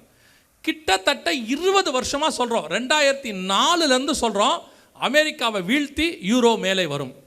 இது எங்களுடைய எல்லா மெசேஜில் இருக்கும். இப்போவும் சொல்கிறேன், நாங்கள் தீர்க்கதரிசிகள் கிடையாது, நாங்கள் தீர்க்கதரிசிகள் புத்திரரும் கிடையாது. இது பைபிளில் உள்ள தீர்க்க தரிசனம். எண்ணி முடியாத ஒரு பலத்த ஜாதி எழும்பி வரணும். அது யூரோப்பியன் யூனியன், அதோடைய கரன்சி தான் யூரோ. இந்த யூரோப்பியன் யூனியன் எழுமணும்னா யூரோ மேலே வரணும், கரன்சி மேலே வந்தால் தான் ஒரு நாடு மேலே வரும். ஒரு வல்லரசு ஆகணும்னா படைபலம் பணபலம் ரெண்டு வேணும். இப்போது அமெரிக்காவுடைய டாலர் அப்படியே அட்ட ஸ்டச்சு கீழே விழுந்துருச்சு. கொஞ்சம் கொஞ்சமாக செத்துக்கிட்டு இருந்துச்சு. ட்ரம்ப் வந்து கள்ள தூக்கி போட்டார் மேலே, அவ்வளோதான் விஷயம். அது ஏற்கனவே ஒரு 10 வருஷமாக குத்துயிரும் கொலையுருமாக இருந்துச்சு. வந்து 3 மாதத்தில் மனுஷன் நல்லபடியாக முடிச்சு வச்சுட்டாப்புல. அடுத்து இன்னும் 2-3 மாதத்தில் முடிச்சுருவாப்புல. அதெல்லாம் கரெக்டாக பர்ஃபெக்டாக செய்வாப்புல. இப்போ அது முடிஞ்சிருச்சு. அவர் வந்தது வேறு காரணத்துக்காக, இது சைடில் அவர் செஞ்சுக்கிட்டு இருக்கிறார். ஸோ இப்போ அமெரிக்கா டாலர் க்ளோஸ் ஆன உடனே அதுக்கு பதிலாக யூரோப்பியன் யூனியன் தான் எழும்பும். இப்போ இந்த யூரோ என்கிறது தான் அந்த இடத்துல சொல்லப்படுகிறது. இப்போ நீங்கள் பார்க்குற யுத்தம் இருக்குல்ல, இவங்களை கொண்டு வருவதற்கான யுத்தம், அடுத்த வல்லரசை உருவாக்குவதான யுத்தம். இந்த 3ஆம் உலக யுத்தத்தின் முடிவில் ஆரம்பிச்சிருச்சு. இப்போவும் சொல்கிறேன், பல நாட்டு தலைவர்கள் சொல்லியிருக்காங்க. ஜெலன்ஸ்கி உக்ரைனுடைய தலைவர் சொல்கிறாரு, நாம் 3ஆம் உலக யுத்தத்தில் இருக்கிறோம்னு சொல்கிறாரு. சில அறிஞர்கள் சொல்கிறாங்க, we are on third world war, நாம் தேர்ட் வேர்ல்டு வார் 3ஆம் உலக யுத்தத்தில் இருக்கிறோம்னு சொல்கிறாங்க. இன்றைக்கி ஒரு எக்கனாமிஸ்ட், அதாவது ஒரு பொருளாதார நிபுணர் சொல்கிறாரு, இன்னும் நமக்கு புரியவே மாட்டேங்குதே, நம்ம மிகப்பெரிய ஆபத்துக்குள்ளே இருக்கிறோமே, இந்த ஜனங்களுக்கு எப்போ புரியும்னு அவர் சொல்கிறார். ஒரு பொருளாதார நிபுணர் இன்றைக்கி எழுதியிருக்கிறார். நான் அந்த ஆர்டிக்கல் எடுத்து வச்சுருக்கிறேன். எதுக்கு சொல்கிறேன்னா, நாம் 3ஆம் உலக யுத்தத்துக்குள் இருக்கிறோம், அதாவது போயிட்டே இருக்குன்னு அவங்களாம் சொல்கிறாங்க. முடிவு என்னவாக இருக்குன்னா, இவங்க எழும்புவாங்க, யூரோப்பியன் யூனியன் தான் எழும்பும். யூரோப்பியன் யூனியனுடைய வல்லரசாக மிகப்பெரியதான எண்ணி முடியாத ஒரு பலத்த ஜாதி எழும்பி வரும். இந்த காலகட்டத்தில் யோசிச்சு பாருங்கள், யோவேல் புஸ்தகத்தில் சம்பந்தமே இல்லாமல் ஒரு வசனத்தை கர்த்தர் சொல்கிறார். வாசிங்க, 2ஆம் அதிகாரம் 16வது வசனத்தை வாசிங்க. ஜனத்தை கூட்டுங்கள், ஜனத்தை கூட்டுங்கள், சபையை பரிசுத்தப்படுத்துங்கள், சபையை பரிசுத்தப்படுத்துங்கள், முதியோரை சேருங்கள், முதியோரை சேருங்கள், பிள்ளைகளையும் பால் உண்கிற குழந்தைகளையும் கூட்டுங்கள். எல்லாரையும் கூட்ட சொல்றாரு. குறிப்பா சபை, ஜனத்தை கூட்டுங்கள், சபையை பரிசுத்தப்படுத்துங்கள், முதியோரையும் பால் உண்ணுகிற குழந்தைகளையும் கூட்டுங்கள். எதுக்காக? மணவாளன் தன் அறையையும் மணவாட்டி தன் மறைவையும் விட்டு புறப்படுவார்களாக. இந்த சம்பவத்துக்காக எல்லாரையும் கூட்டுங்கன்றார். உங்கள் எல்லாருக்கும் தெரியும், மணவாளன் மணவாட்டிங்கிறதான கான்செப்ட் முழுக்க முழுக்க புதிய ஏற்பாட்டு சபையை குறித்து சொல்லப்படுவது. பழைய ஏற்பாட்டில் இஸ்ரவேல் ஜனங்களை ஒரு நாளும் கர்த்தர் மணவாட்டி மணவாளன் கூப்பிட்டதே கிடையாது.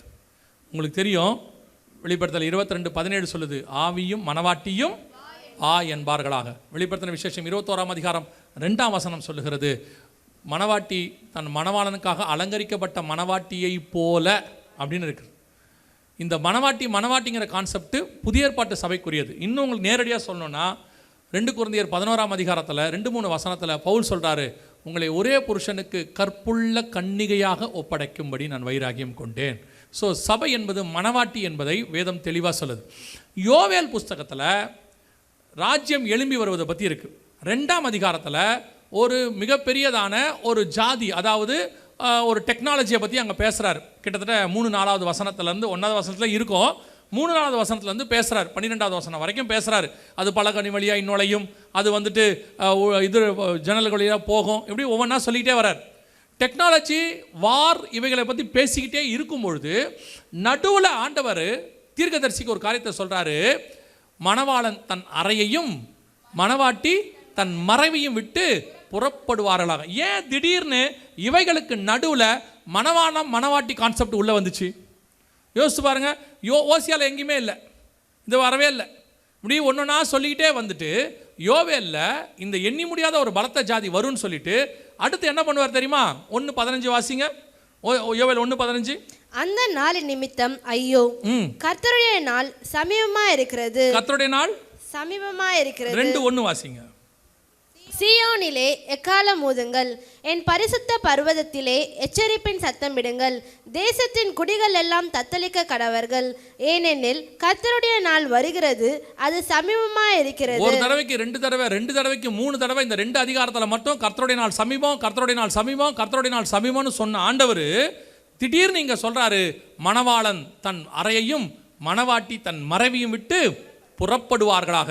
கரெக்டாக யோவேல் 12:1 வரைக்கும் எல்லாம் நடந்துருச்சு. மன்னிக்கணும், ஓசியா 12:1 வரைக்கும் எல்லாம் நடந்துருச்சு. யோவேல் 1:6க்கான தீர்க்க தரிசனம் நடந்து கொண்டு இருக்கிறது. வார் ஸ்டார்ட் ஆயிடுச்சு. இது முடியும் போது அடுத்த வல்லரசு எழும்போ, அமெரிக்கா டவுன் ஆன உடனே இன்னொரு மாற்று கரன்சியை கொண்டு வரணும்பாங்க. அப்படி தான் 1930 பண்ணாங்க. செகண்ட் வேர்ல்டு வார் முடிவடையும் போது டாலரை, பவுண்டை விட்டுட்டு டாலரை கொண்டு வந்தாங்க. ஸோ அதே மாதிரி இப்போ செய்ய போகிறாங்க. அதனால தான் அமெரிக்கா டவுன் ஆயிடுச்சு. இப்போ டவுன் ஆகி அடுத்து வரப்போகுது, அதுக்கான ப்ராசஸ் ஸ்டார்ட் ஆயிடுச்சு. இது வர்றதுக்கு முன்னாடி, இது வரும்போது வேதம் தெளிவாக சொல்லுது, அதுக்கு நடுவில் மணவாளன் தன் அறையையும் மணவாட்டி தன் மறைவையும் விட்டு புறப்படுவார்களாக. நல்லா கவனிங்க, இயேசுவின் பகிரங்க வருகையில் இயேசு வருவார், ஆனால் ரகசிய வருகையில் தான் சபை புறப்பட்டு போகும். இது பகிரங்க வருகை பற்றின வசனம் இல்லை, சபை எடுத்துக்கொள்ளப்படுதலை பற்றினதான வசனம். மணவாட்டி புறப்படுவார்களாக. அப்போ நீங்களும் நானும் எந்த இடத்துல இருக்கிறோன்றதை மட்டும் புரிஞ்சு கொள்ளுங்க. மிக மிக மிக முக்கியமான வருகைக்கு முந்தின ஸ்டேஜில் நிற்கிறோம், கடைசி காலத்தில் நிற்கிறோம். நோவா 100 வருஷம் பேழை கட்டினார். அந்த காலத்திலேருந்து அவர் நீதியை பிரசங்கிக்கிறார். ஜலப்பிரளயம் வரப்போது, ஜலப்பிரளயம் வரப்போது, ஜலப்பிரளயம் வரப்போகுதுன்னு. ஆனால் அவர் போக்குவரத்தாக இருந்தாராம். பேழைக்குள்ளே என்ன செய்கிறாராம்? போக்குவரத்து. அதனால் என்ன அர்த்தம்? கர்த்தர் நோவாவை உள்ளே விட்டு கதவை அடைத்தார். அர்த்தம் என்னன்னா, நோவா போய் சொல்லிகிட்டே இருக்கிறாரு, மிருகெல்லாம் வருது, மனுஷன் வரல, மிருகெல்லாம் வருது. 100 கோடிக்கு மேலே இருந்திருப்பாங்க அன்றைக்கி கணக்கு. ஏன்னா எல்லா ஒரு வேத வல்லுநர்கள் ஆராயும் போது சொல்கிறாங்க, பல கோடி மக்கள் இருந்திருப்பாங்க அப்படின்னு சொல்கிறாங்க. ஏன்னா அன்றைக்கெல்லாம் எல்லாரும் 100 வயசு, 200 வயசு, 300 வருஷம், 900 வருஷம், 800 வருஷம் உயிர் வாழ்ந்தவங்க. அப்போ எல்லாருமே மினிமம் ஒரு 100 கோடியாவது இருந்திருக்கும் அப்படிங்கிறாங்க. அவ்வளோ கோடி ஜனங்க இருக்கும்போது நோவா ஒருத்த மட்டும் போய் சொல்லிகிட்டே இருக்கான், ஜலப்பிரளயம் வருது, வாங்க வாங்கன்னு. அவன் 100 வருஷமாக சொல்லும் போது ஜனங்களுக்கு ஒரு அசால்ட்னஸ். ஆமாம், நோவா இப்படி தான் 100 வருஷமாக சொல்கிறாரு, வரப்போகுது வரப்போகுதுன்னு. நானும் பார்க்குறேன், கிட்டத்தட்ட இந்த ஆள் சொல்லிக்கிட்டே இருக்கிறான், ஒன்றும் வந்த மாதிரி தெரில. ஏன்னா 500வது வருஷம் கர்த்தர் பேசினார், 600 வருஷம் ஜலப்பிரளயம் வந்துச்சு. 100 வருஷமாக சொல்கிறாரு. சொல்ல சொல்ல ஜனங்களுக்கு ஒரு நிர்விசானம். ஆமாம், இந்த ஆள் சொல்லிகிட்டே இருப்பான், அதெல்லாம் வராதுங்க அப்படின்னு. அதே நிர்விசானம். ஏன்னா ஆண்டவர் சொல்றார், நோவா காலத்தில் எப்படி இருந்ததோ அப்படியே மனுஷகுமாரன் வரும்போது இருக்கும். அதே நிர்விசானம் சபைக்கு. ஆமாம், இப்படி தான் 2000 வருஷமாக சொல்கிறாங்க, வருக வருது வருக வருதுன்னு. இதுக்கு முன்னாடி அவர் சொன்னார், இதுக்கு முன்னாடி இவர் சொன்னார், இப்போ இவர் சொல்கிறாரு, அதெல்லாம் ஒன்றும் வராதுங்க. நிர்விசானத்தின் கூட்டம். சடுதியாய் ஒரு நாள் வரும். திடீரென்று கர்த்தர் நோவாவை உள்ளே விட்டு கதவை அடைப்பார். திடீரென்று கர்த்தர் கதவு திறக்கப்படும், மணவாட்டியை கூட்டிகிட்டு போய் கதவை அடைத்து விடுவார். அங்கே அடைக்கப்பட்ட கதவு இங்கேயும் அடைக்கப்படும். அப்போ நாம் இந்த வருகைக்கு ஆயத்தமாக இருக்க வேண்டியது அவசியம். என்ன கொடுமைனா, மிருகமெல்லாம் உள்ளே போயிருச்சான் பேழைக்குள்ள, 8 பேரை தவிர வேறு எந்த மனுஷனும் உள்ளே போலையாமா. அந்த நிலைமையில தான் இன்றைக்கி சபை இருக்குது. நான் ஒரு இடத்துல சொன்னதுக்கு ஒரு ஊழியக்காரர் கோச்சிக்கிட்டார். ஒரு சபையிலேருந்து 8 பேர் போயிட்டா பெரிய விஷயம்னு சொன்னேன். அவர் கோச்சிக்கிட்டார், என்ன நீங்கள் என் சபையிலேருந்து 8 பேர் தான் போவாங்கன்றீங்களா? நான் அப்படி சொல்லவே இல்லை, எல்லாரும் போகணுன்னு தான் ஆசை, ஆனால் 8 பேர் போயிட்டா பெரிய விஷயம்னு. ஏன்னா இன்றைக்கி சபையினுடைய நிலைமை 8 பேராவது போவாங்களா? ஏன்னா இவங்களுக்கெல்லாம் வருகை தெரியும், ஆயத்தம் இருக்கான்றதான் கேள்வி. வரட்டும் பார்த்துக்கலாம், வந்தா பார்த்துக்கலாம். எல்லாருக்கும் அப்படி ஒரு விஷயம், ஒரு நிர்விசானம், உணர்வில்லாத இருதயம். வசனம் தெளிவாக சொல்லுது, மணவாளன் தன் அறையையும் அவருடைய வலது பார்சத்திலிருந்து புறப்பட போகிறார். மணவாட்டி தன் மறைவையும், உன்னத பாட்டு சொல்லுகிறது, கண்மணியின் வெடிப்புகளிலும் சிகரங்களின் மறைவிடங்களிலும் தங்கியிருக்கிற என் புறாவே உன் முகரூபத்தை காண்பி. அப்போ மணவாட்டி கண்மலையின் மறைவிலிருந்து, வெடிப்பிலிருந்து புறப்பட போகிறாள். மணவாளன் அவருடைய அறையிலிருந்து, பிதாவின் அறையிலிருந்து புறப்பட போகிறார். 2 பேரும் மத்திய ஆகாயத்தில் சந்திக்க போகிறார்கள். இதுதான் வசனம் சொல்லுது, மணவாளன் தன் அறையையும் மணவாட்டி தன் மறைவையும் விட்டு புறப்படுவார்களாக. ஆனால் அந்த மணவாட்டி புறப்படணும்னா என்ன செய்யணுமா? வசனம் சொல்லுது, ஜனத்தை கூட்டுங்கள், சபையை பரிசுத்தப்படுத்துங்கள், முதியோரையும் பாலுணுகிற குழந்தைகளையும் கூட்டுங்கள். இன்னைக்கு சபை ஆயத்தம் அடைய வேண்டிய இடத்துல இருக்குது. சபை கர்த்தரை சந்திக்க வேண்டிய இடத்துல இருக்கு. எப்போ மணவாளன் வந்தாலும் போக வேண்டிய இடத்துல இருக்கா? அதான் கேள்வி, அதான் கொஸ்டின். இயேசு வருவாரம் தெரியும், கையில் பைபிள் இருக்கு, வசனம் தெரியும், ப்ரூஃப்ஸ் தெரியும், பார்த்தாச்சு, எல்லாம் ஓகே. பட் போவோமா? நல்லா கவனிச்சுக்கொள்ளுங்க. ஏதோ ஒருத்தன் கத்திட்டு இருக்கிறான், சும்மா இருந்தாலும் இப்படி தான் பேசுவான், நீங்கள் நினைக்கலாம். ஒரே விஷயம் கிடையாது. நான் எப்பவும் சொல்கிறேன், இப்போ கடைசி காலத்தில் ஆண்டவர் இன்னும் சொல்ல வச்சிருக்கிறாரு. நேற்று ஒரு ஊழியக்காரர் நைட்டு 10-11 மணிக்கு ஃபோன் பண்ணார். இல்லை, இன்னைக்கு காலையில் ஃபோன் பண்ணார். ஒரு 10 மணிக்கு ஃபோன் பண்ணார். பதறி போய் பேசினார். என்னாச்சு பாஸ்டர்ன்னு. பிரசங்கம் பண்ணிக்கிட்டே இருந்தேன், திடீர்னு ஆண்டவர் ஒரு சத்தத்தை என் காதில் கேட்க பண்ணார். இதோ நான் வாசப்படியிலிருந்து கதவை தட்டுகிறேன் அப்படின்னு. நான் சாதாரணமாக ஆயிடுச்சு எனக்கு. ஏன்னா இது நம்ம எப்பவும் பேசுகிற வசனம் தானே, கேட்குற வசனம் தானே. ஆமாம் பாஸ்டர், இது வெளிப்படுத்தின விஷயத்தில் இல்லை. ஆண்டவர் சொல்கிறாரு, நான் இப்பொழுது தட்டுகிறது கடைசி தட்டாக இருக்கும், எப்போ வேணாலும் நான் வருவேன். அந்த அர்ஜென்சி, அந்த பிரசங்க நேரத்தில் அவருக்குள்ள ஆவியானவர் உணர்த்தினது, கர்த்தர் மிக வேகமாக தட்டுகிறார். லாஸ்ட் மினிட்டுக்குள்ளே நம்ம இருக்கிறோம். விசுவாசிகளுக்கு நான் சொல்லுகிறேன், நீங்கள் ஆயத்தப்பட்டு சந்திக்க வேண்டிய இடத்துக்கு வந்து விட்டீர்கள். கதவு அடைக்கப்படுகிற நேரம் வந்து விட்டது. கர்த்தர் உள்ளே விட்டு கதவை அடைப்பார். அன்னைக்கு 1,20,000 பேர் இருந்ததான அந்த நினிவே ஜனங்களுக்கு பரிதவிச்சார் கர்த்தர், பரிதவிக்கிறார். அதே பரிதவிப்பு இன்னைக்கும் கர்த்தருக்கு இருக்கிறது. அதனால தான் ஆண்டவர் அந்த எச்சரிப்பை உங்களுக்கு கொடுத்துக்கிட்டே இருக்கிறாரு. இன்னும் காலம் செல்லும், இன்னும் காலம் செல்லும்னு நீங்கள் இருந்துகிட்டே இருந்தீங்கன்னா, நான் எப்பவும் சொல்கிறத உங்களுக்கும் சொல்கிறேன், உங்கள் இரத்த பழிக்கு நீங்களாக இருக்கிறேன். சொல்ல வேண்டியது, நான் இவர் வீக் டேஸில் அண்ணா வீக் டேஸில் இருந்தால் கூட பரவாயில்ல, 2 நாள் டேட் கொடுங்க அப்படின்னு கேட்டார். எந்த வீக்கெண்டும் இல்லை பாஸ்டர், எல்லா வீக்கெண்டும் ஆண்டவர் எங்கேயாவது ஒரு இடத்துல கத்த வச்சிருக்கிறாரு. சின்ன சபை, பெரிய சபை, கிராமம், சிட்டி, அதெல்லாம் கணக்கே கிடையாது. எங்கே போய் சொல்கிறாரோ, ஆண்டவர் சொல்கிறாரோ போய் சொல்லிகிட்டு இருக்கிறோம். அதெல்லாம் எங்களுக்கு முன்ன பின்ன தெரியாத ஊராக கூட இருக்குது. எங்கே தங்க வைப்பாங்க என்னன்னு கூட தெரியாது. ஆனால் போய் நாங்கள் நீங்கள் போன இதுக்கு போகணும். தம்பியெல்லாம் ரொம்ப கஷ்டப்பட்டான். கிட்டத்தட்ட 2-3 மணி நேரத்துக்கு மேலே ரோட்லேயே வண்டியில் படுத்து தூக்கின்னு கிடந்தோம். காலெல்லாம் அவனே சொல்லிட்டான், காலெல்லாம் வலிக்குதுப்பான்ட்டான், அந்த அளவுக்கு. ஆனால் அதை பற்றிலாம் நோ இஷ்யூஸ். ஆண்டவர் இப்பொழுது மிக அர்ஜென்ட்டாக சொல்லி கொண்டிருக்கிறார், நீங்கள் ஆயத்தமாக வேண்டிய கடைசி இடத்துக்கு வந்துட்டீங்க. இப்போ உங்களுக்கும் அது சொல்லப்படுகிறது. பாஸ்டர் கேட்டாங்க, அண்ணே வீக்கெண்டு இல்லாட்டி பரவாயில்லண்ணே, ஒரு வீக் டேஸாவது 2 நாள் கொடுங்க. ஏன் இந்த விருப்பத்தை, ஏன் இந்த அர்ஜென்சியை அவருக்கு ஏற்படுத்தினார் தெரியுமா? இந்த ஜனங்களை காப்பாற்ற வேண்டும் என்று கர்த்தர் விரும்புகிறார். அதுக்கு அவர் எவ்வளோ செலவு பண்ணுறாங்க, என்ன பண்ணுறாங்க, அதெல்லாம் வேற. அதுக்கு பின்னால் ஒன்றே ஒன்று தான் உண்டு, ஆத்ம ஆதாயம் மட்டும், ஆத்மாக்களை காப்பாற்றுவது மட்டும். நேற்று ஒரு நியூஸ் படித்தேன், அது உண்மையாக பொய்யான்னு தெரியல, ஆனால் வலைத்தளத்தில் இருக்குது, நீங்கள் போய் பார்க்கலாம். நம்ம ஏரியா பக்கம் பாகிஸ்தான் போயிருக்கு, பாகிஸ்தான் விமானம் பறந்துச்சான். நேற்று போட்டிருக்கிறாங்க, சென்னைக்கு மிக அருகாமையில் பாகிஸ்தான் போர் விமானங்கள் பறந்துச்சு அப்படிங்கிறாங்க. எது என்ன நடந்துச்சுன்னு தெரியாது, அந்த நியூஸில் போட்டிருந்தாங்க. எது உண்மையாக பொய்யானோ எனக்கு தெரியாது. ஆனால் ஒன்று மட்டும் நிச்சயம், நம்முடைய ஆண்டவர் வரப்போவது மிக நிச்சயம். அல்லேலூயா. நமக்கு ஆண்டவர் வாய்ப்பு கொடுத்துருக்கிறார், எப்போ வேணாலும் வருவார். இது தெரியாமல் ஒரு பெரிய கூட்டம் வெளியே இருக்கு, ஆனால் உங்களுக்கும் எனக்கும் கர்த்தர் தெரியப்படுத்தி இருக்கிறார். யூத ஜனங்களில் இயேசு தான் மேசியான்னு தெரியாமல் ஒரு பெரிய கூட்டம் இருந்துச்சு. ஆண்டவர் சொன்னார், போய் கேட்டாங்க, நீர் மேசியாவானால் எங்களுக்கு சொல்லும், எது வரைக்கும் வேதனைப்படுத்துவீர்? இயேசு சொன்னார், நான் பலமுறை உங்களுக்கு சொன்னேன், நீங்கள் மந்தையின் ஆடுகளாக இராதபடியினாலே உங்களுக்கு தெரியலன்னாரு. ஆனால் உங்களுக்கும் எனக்கும் கர்த்தர் தெரியப்படுத்தி இருக்கிறார். அப்படின்னா நாம் அவர் மந்தையின் ஆடுகளாக இருக்கிறோம். எத்தனையோ பேர் வருகை இல்லைங்கிறான், எத்தனை பேர் வருகை நடக்காதுங்கிறான், எத்தனை பேர் ஆயத்தமாக இருக்கான். ஆனால் உங்களை இந்த இடத்துக்கு கொண்டு வந்து அதை சொல்லுகிறார் என்றால் நீங்கள் அவருடைய மந்தையின் ஆடுகளாக இருக்கிறீர்கள் என்ற அர்த்தம். இனி காலம் செல்லாது. அல்லேலூயா.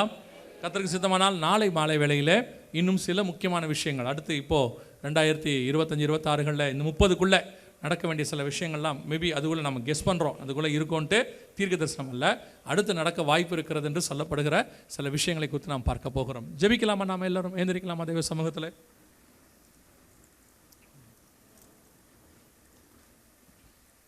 எல்லாம் கண்களை மூடுவோம். ஒரு 5 நிமிஷம் மாத்திரம் எல்லாம் கண்களை மூடுவோம். ஒரே ஒரு காரியத்தை மாத்திரம் நீங்கள் ஒரு நிமிஷம் மாத்திரம் டைம் எடுத்துக்கலாம். இந்த யோவேல் 2:16 சொல்லுது, ஜனத்தை கூட்டுங்கள், சபையை பரிசுத்தப்படுத்துங்கள். இதோ ராஜா வரப்போகிறார், மத்திய ஆகாயத்தில் ராஜா நம்மை சந்திக்கும்படி வரப்போகிறார். அவரை சந்திக்கிற பரிசுத்தம் நம்மக்கிட்ட இருக்கிறதா? அவர் நம்மக்கிட்ட 2 காரியத்தை தான் கேட்டார். ஒன்று, நான் பரிசுத்தராக இருப்பது போல நீங்களும் பரிசுத்தராக இருங்கள். 2வது, மனுஷகுமாரன் வரும்போது விசுவாசத்தை காண்பாரோ.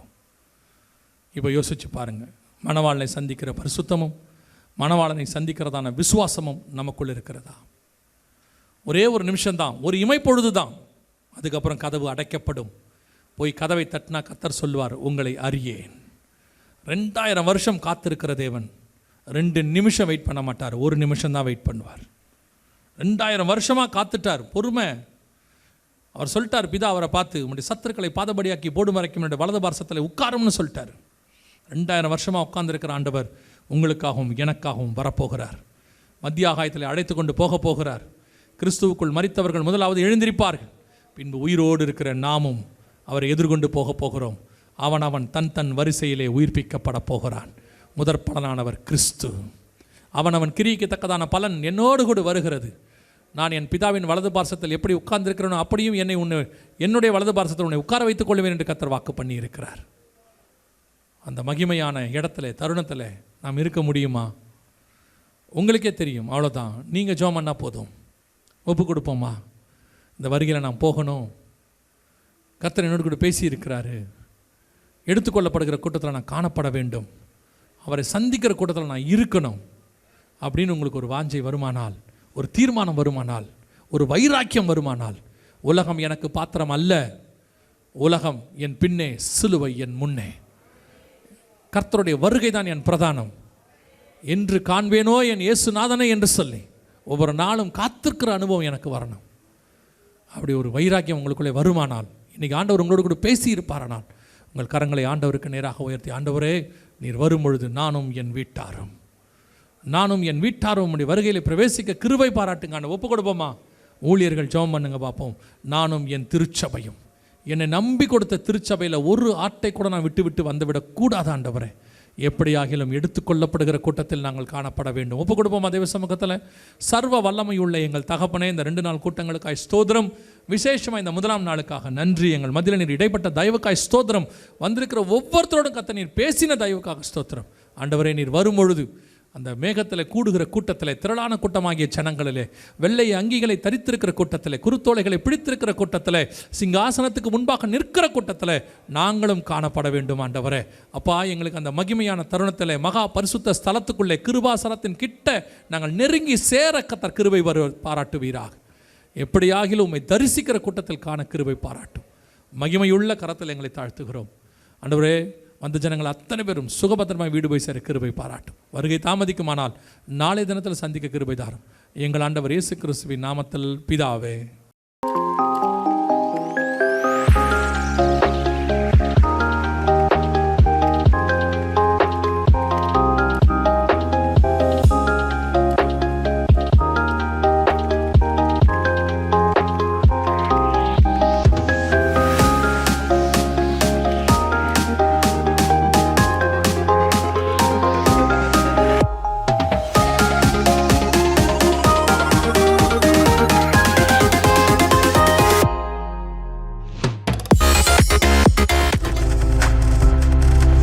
நீங்கள் பார்த்துக் கொண்டிருப்பது உங்கள் ஜாய் டிவி. உங்கள் துக்கம் சந்தோஷமாய் மாறும்.